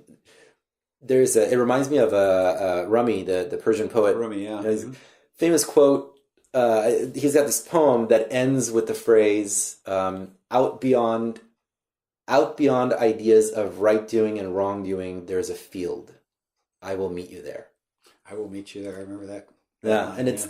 And I think that's, we do have people in the Burning Man community who want Burning Man to make stronger political stances. Oh, sure, yeah. And I feel like that loses the whole point of what it's supposed to be. It's about a conversation, not a point of view, but about a conversation. And I got a lot of hate mail about my Grover Norquist podcast. People saying, "I'll never listen to your podcast again," But I bring up... How many times you've had him on? 4? He's 4 now. 4 years in a row he's talking to me. Yeah. But, I when I was back in the 90s and 80s, I was a big fan of I.F. Stone. He was a liberal essayist. I.F. Stone's Weekly was his little publication. And somebody asked him, what publications and magazines he read. And he gave this list of the most right-wing, racist things that you can imagine. And they said, "Well, why do you read those?" And he says, "I know what my friends and I think. I don't know what these other people think, and I want to find out where they're coming from so I can talk to them." And I think that's really what Burning Man has, a good conversation. There's a lot of these lecture series going on at Burning Man now. But the Burning Man to me is center camp talking to a stranger for the first time.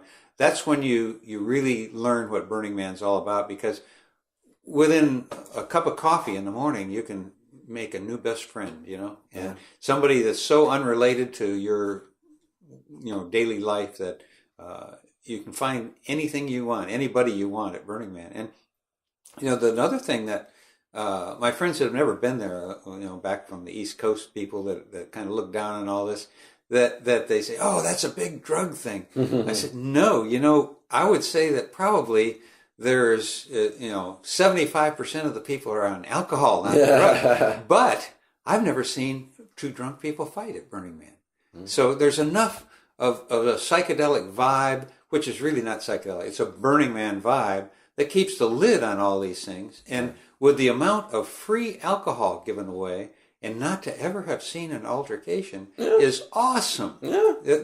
There's no other group of people in the world that could say that. Can I say, by the way, any listener who right now is thinking, "Well, wait, there was a time..." No, I'm sure it's happened. Oh, yeah. We're just saying we haven't seen it. I haven't seen it. And I've only been there 4 times. No, so. That's a statement right there. Yeah. Because you go out to any bar in downtown and you're going to see something. Sure, yeah.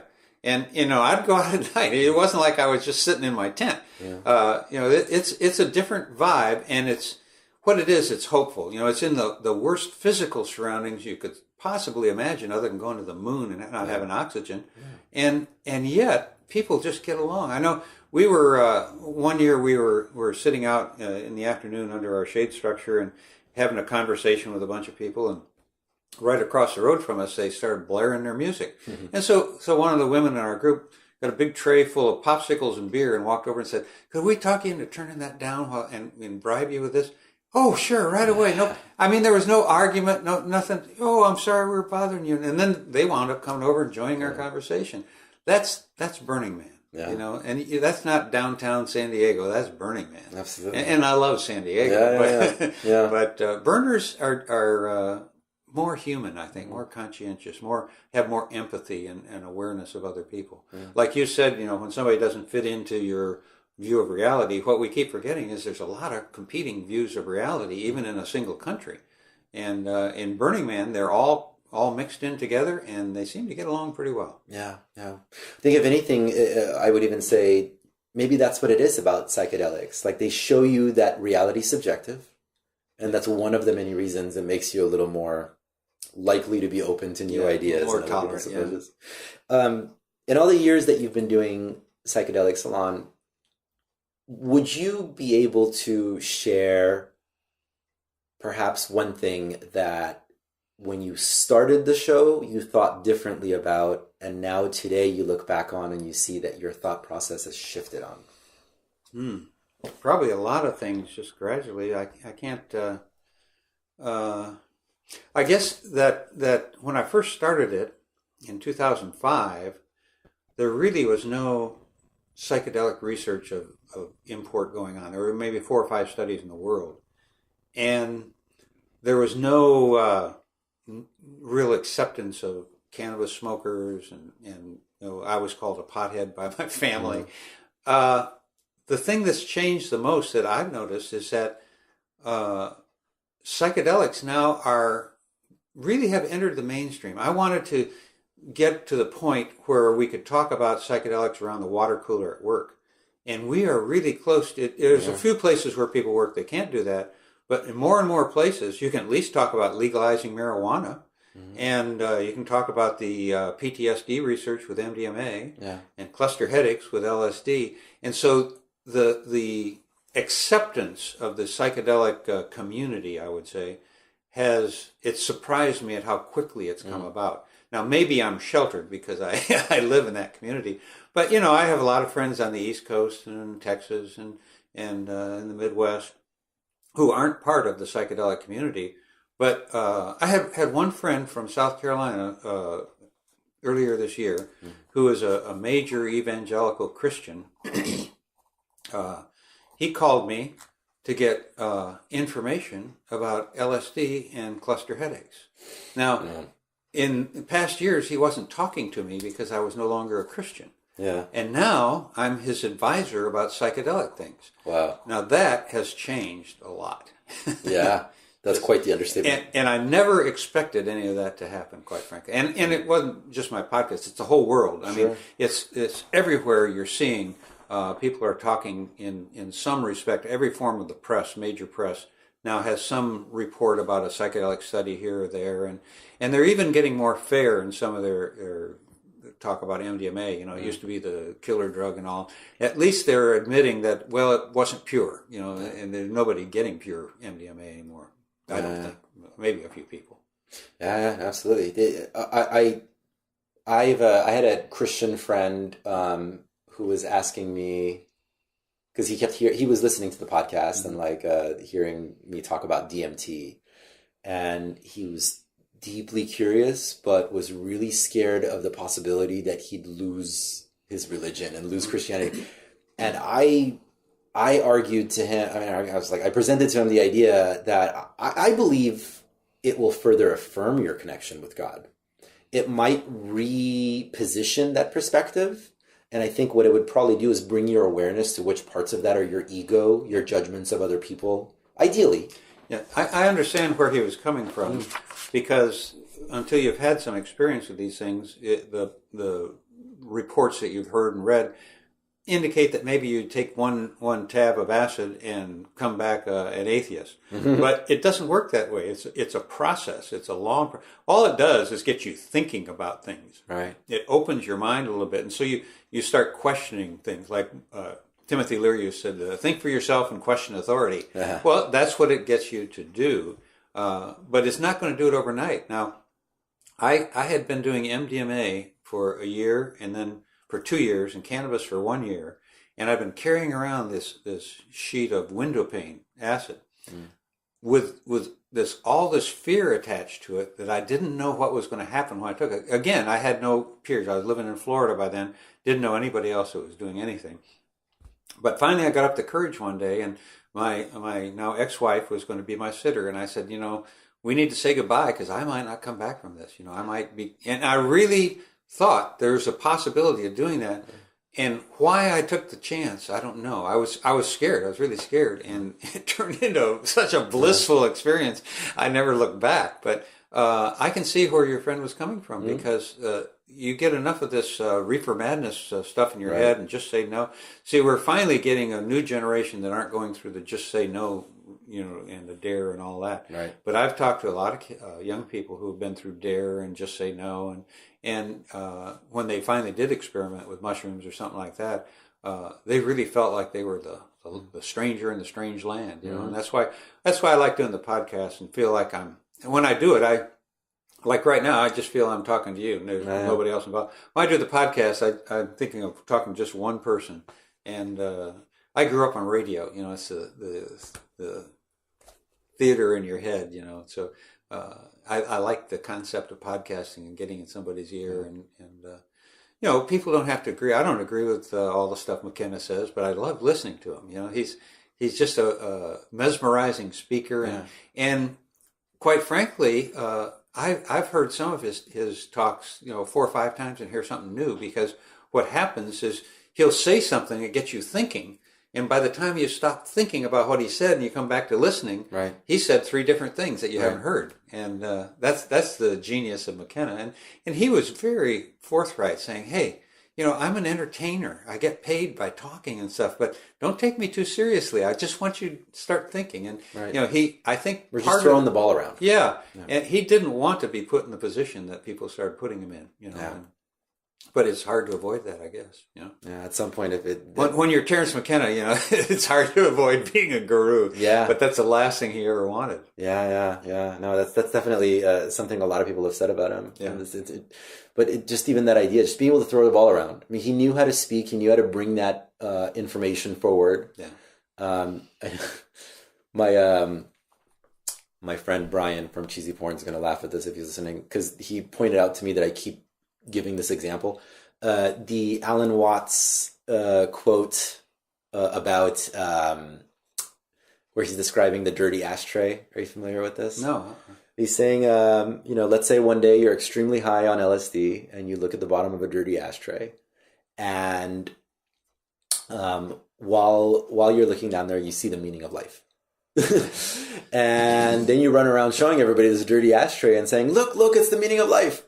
Well, wouldn't it be a lot better if you had some sort of a discipline, some sort of practice you're working towards? Whether you're a painter or a writer, you're creating something where you could take the message that comes from the bottom of that dirty ashtray and find a way to communicate that to the rest of the world in a manner that they can understand. So, for example, doing a beautiful painting or writing a story, something that communicates what you saw, rather than just running around showing people this dirty ashtray. And that's what Terrence was doing, really. Yeah, it's funny that's the example you use, because years ago I was doing a consulting job over in the east coast of Florida in a place called Volusia, and that night before I'd done acid, and I was still. This is about 7 a.m. I was still coming down. I had to go to work, and so I stopped in the Volusia Diner, and I still have this essay that I started writing. And it's titled, I Found the Meaning of Life in the Volusia Diner.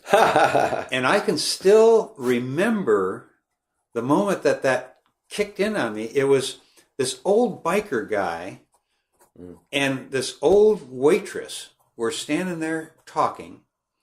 And it's like they had bonded some way. And I don't think they'd even met before.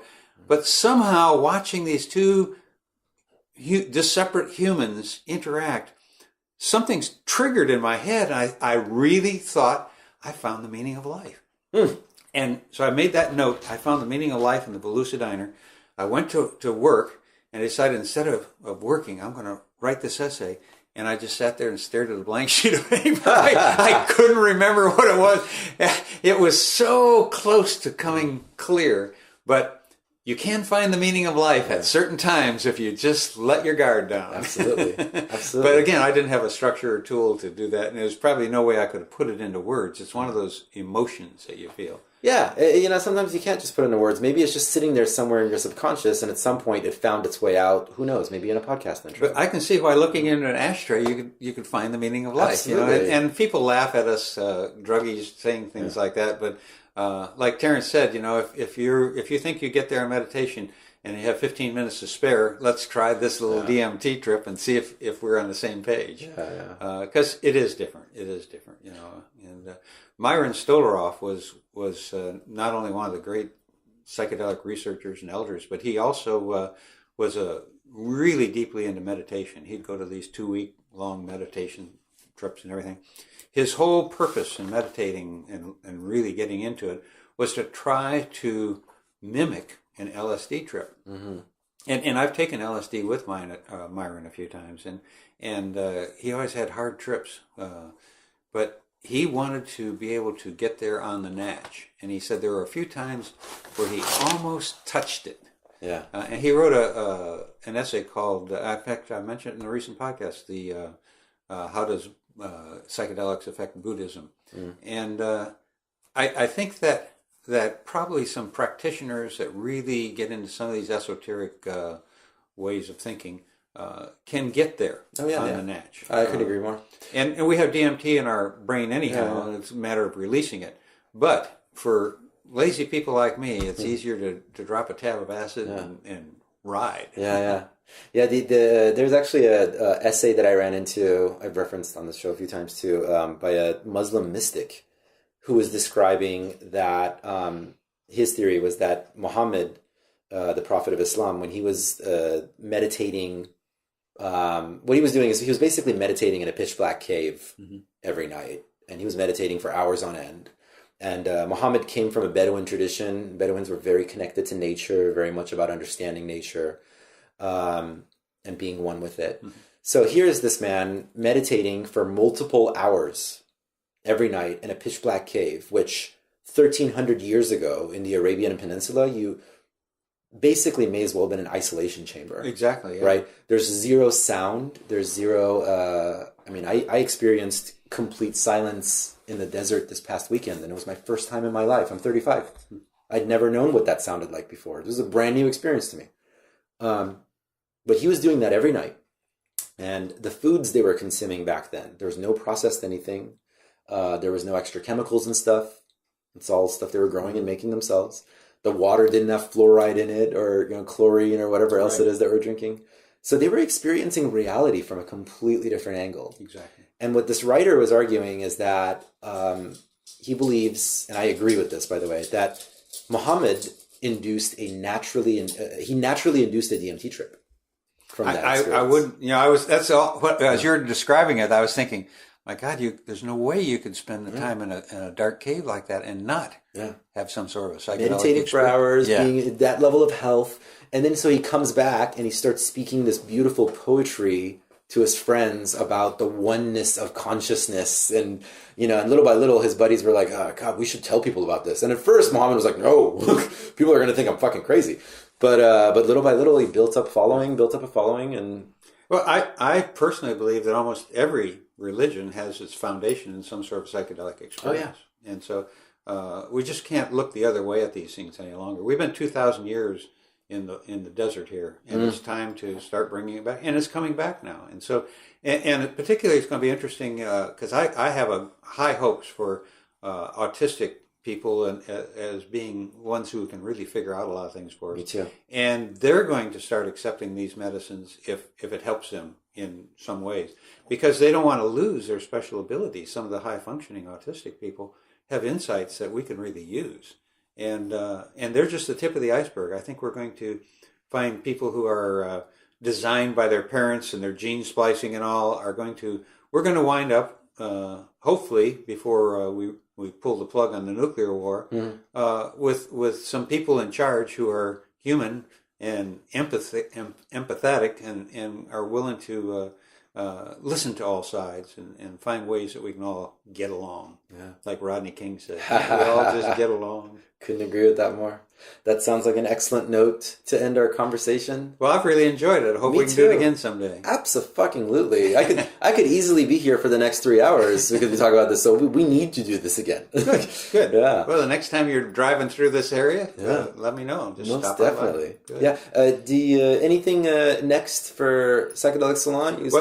I've finished this year's Palenque Norte talks, and so for the holiday season, when people get their new MP3 players and all, I'm planning to do 3 or 4 McKenna talks that I've had buried here for a while. So we're going to go back to McKenna for a little while, and then next year we have some really interesting plans. There are 2 sisters who are going to start doing Salon 2 podcasts. Oh, beautiful! And they have a really interesting project with several semi-famous elders, and they're up in the Santa Cruz area where there's tons of them, and so we're going to get some new voices. And that's why I've started the Salon 2 tracks and other people. And Lex Pelger, he and his partner are having a baby right about now, and once they get that kind of stabilized, he'll be back. He's got a lot of good talks that he's recorded, and hopefully we'll get more people coming out of the woodwork to do Salon 2 talks. But I've got McKenna, and I got a few other things up my sleeve, so I'm going to try to keep it interesting, and keep it going. Most definitely. Keep on keeping on. Lorenzo, thank you so much. Thank you so much for doing the show. Thank you so much for your gift to the community. I am a saloner. Oh, cool. I am describing the community that people are reaching out to, feeling like you're not alone. That's absolutely the feeling that I had long before this show got started. Being able to hear those talks and hear you describe them so beautifully and articulately, it's been an important part of my journey. So I would like to thank you for your gift to Well, we're thanking each other now, so I guess it's time to wrap up. Yeah, it is. Mutual Admiration Society. But hey, my best to all the burners out there. I look forward to. I'm saving up. I'll have enough money to do it in 2022. I'll be at Palenque Norte. I'll see you all there. Can't wait to see you out there.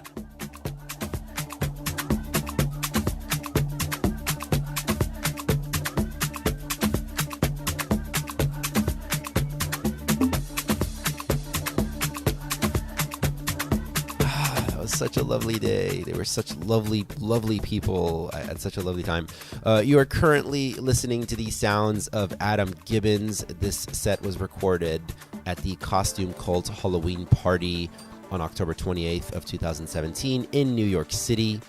Costume Cult began as an arts collective in New York originally. Their first year on Playa was in 2002. I think they only had like 7 people or something, and like now they are a regular mainstay on Esplanade.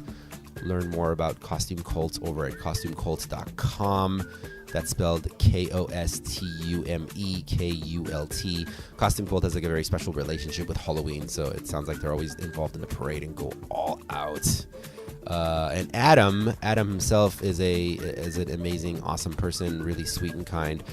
Adam spins house and Afro-influenced house music and Latin, a lot of like Latin sounds. He actually plays percussion drums himself.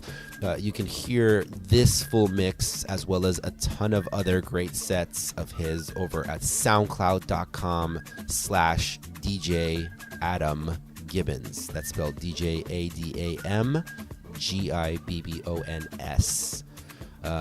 Please give us a like over at Facebook and join the Facebook group. Talk shit and make friends. And leave us a review on iTunes. It helps get the show more visibility so that more of our tribe can be a part of this conversation. All the links are over at burnerpodcast.com. You can connect with me on all these social medias at Mr. Arash. That's MRARASH. I am most active on Facebook and Instagram, since I'm a photographer, but you can tweet me and stuff as well. Burner Podcast is produced by Rebel Dharma, along with associate producer Tori Massey, and is released on the first and third Wednesdays of the month, and is available on Stitcher, iTunes, Spreaker, iHeart Radio, and TuneIn Radio, among many others. The show is not hard to find. We thank you, dear listeners, for all your support. Our opening theme music, America's Horseman No Name Remix, is produced by Joman. Check out his stuff over at soundcloud.com/DJ Joman. So until next time, love and light and all that other crap. Adam Gibbons.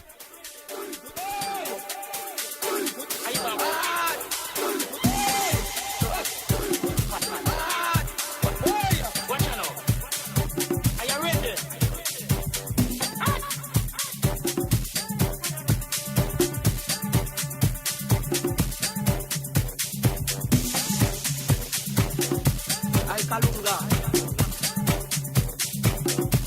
ay Kalunga, ay Kalunga, ay Kalunga, ay Kalunga, ay Kalunga, ay Kalunga.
mengeza geza kubinga mona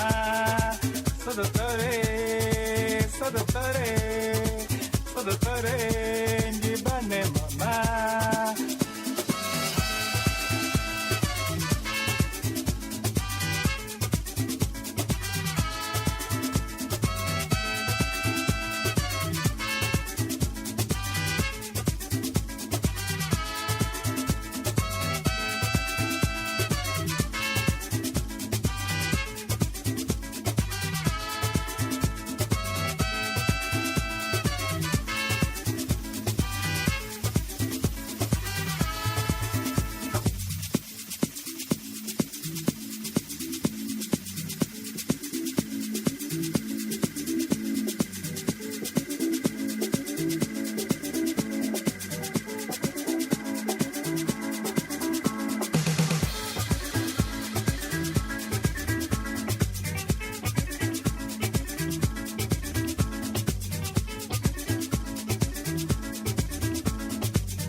Sodotore mengimbakwe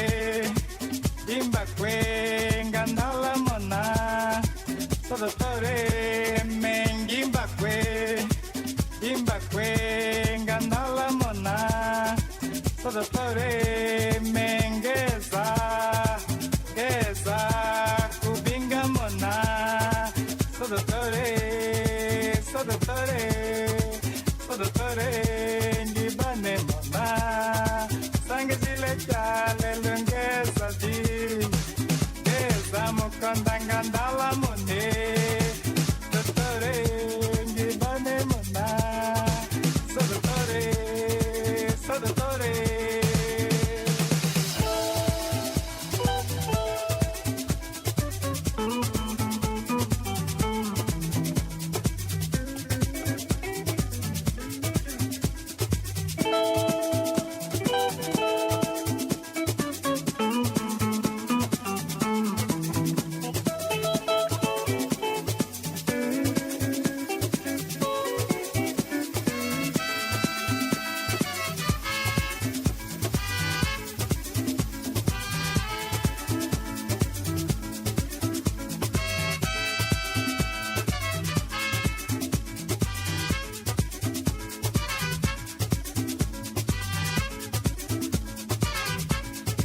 Sodotore umba kujisonize.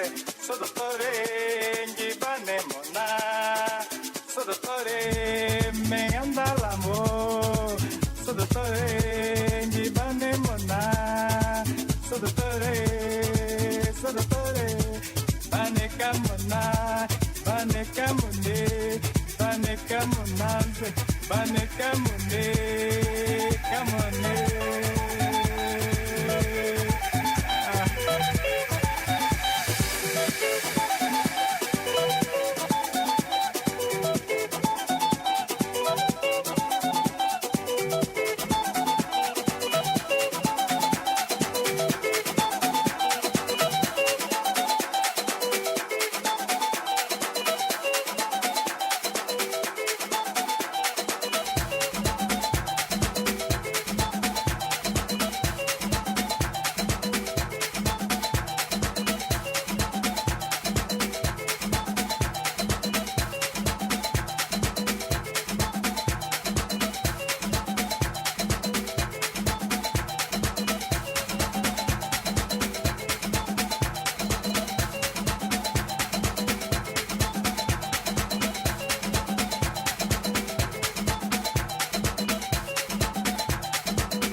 Adam Gibbons. Give it up for DJ Adam Gibbons. Ho! Dance, motherfuckers! Costume Coat 2017. Let's dance.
I want you to get together.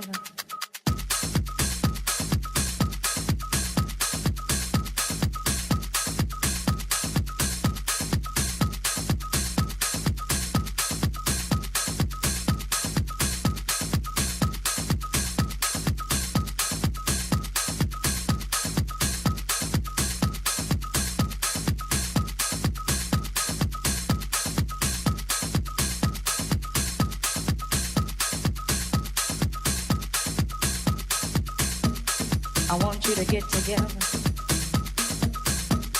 I want you to get together. I want you to get together. I want you to get together. I want you to get together. I want you to get together. I want you to get together.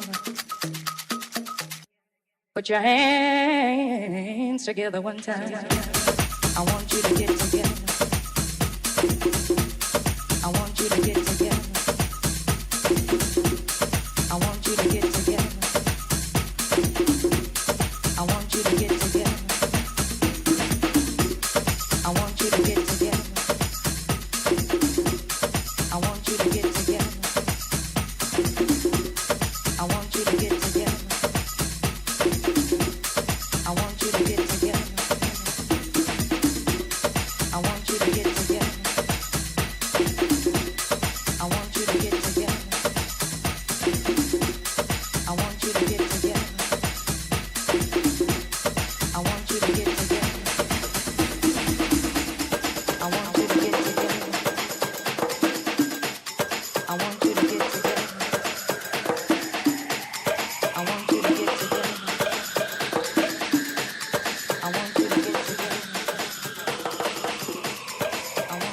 to get together.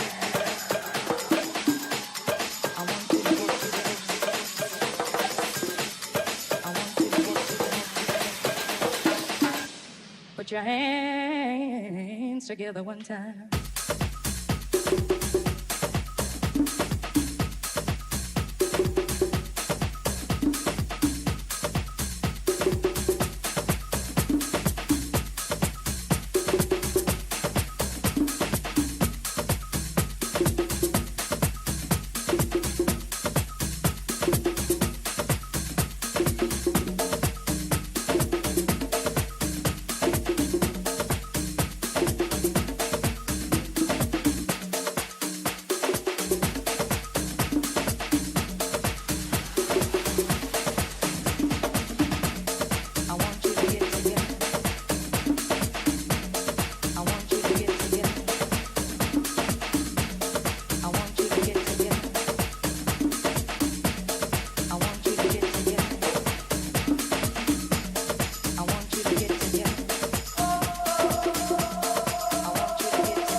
Don't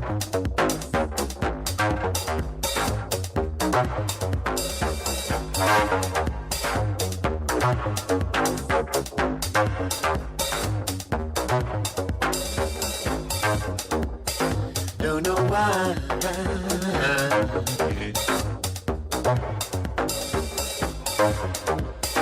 There's no sun in the sky.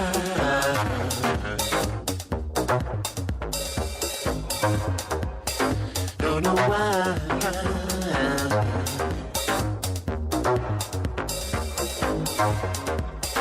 There's no sun in the sky.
There's no sun in the sky.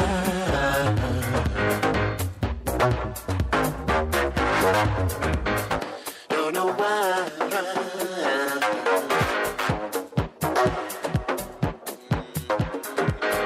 There's no sun in the sky. There's no sun in the sky. There's no sun in the sky. There's no sun in the sky. There's no sun in the sky. There's no sun in the sky. There's no sun in the sky. There's no sun in the sky. There's no sun in the sky. There's no sun in the sky. There's no sun in the sky. There's no sun in the sky. There's no sun in the sky. There's no sun in the sky. There's no sun in the sky. There's no sun in the sky. There's no sun in the sky.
DJ is Adam Gibbons. Everybody scream for Adam Gibbons.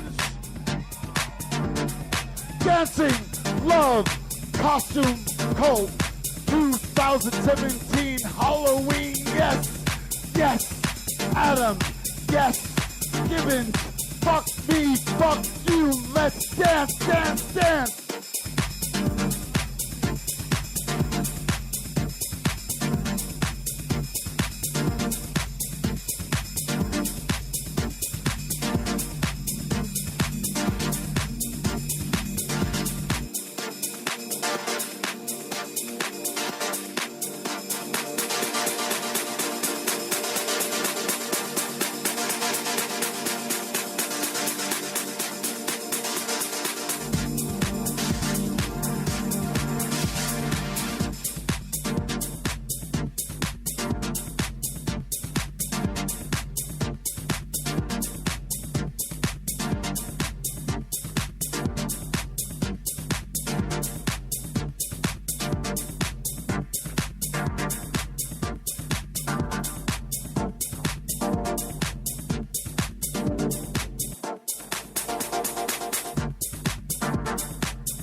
yo.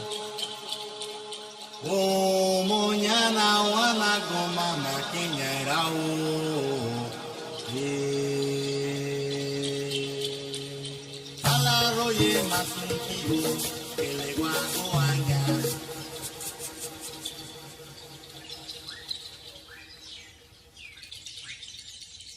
Kelegwa goanya.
pero fuma su camba.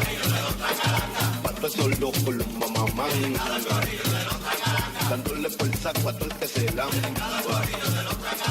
A los que tiran de la baranda, los burundanga, los mojiganga. BurnerPodcast.com. Con el negro pachanga, te voy a partir la subanda. Yo me alimento con vianda, zara, zara, zarabanda. No vaciles con mi chamba, que come mi gamba. Ponte payaso y malanga, me lo mato tu ganga. De parte del más que manda, ellos solitos se enfandan. Si no saben que se salgan, los de la letra pentanga, a tiempo charanga, la blanca, no van pero mandan, lo cogen y aplantan, yo te hago demandan, y puñetas no te salvan como Yolanda en la patita.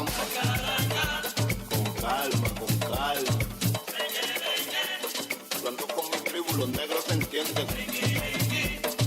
Sácate el caña, vamos pa'l brindis. Yo pongo el flow, tú le pones hongo.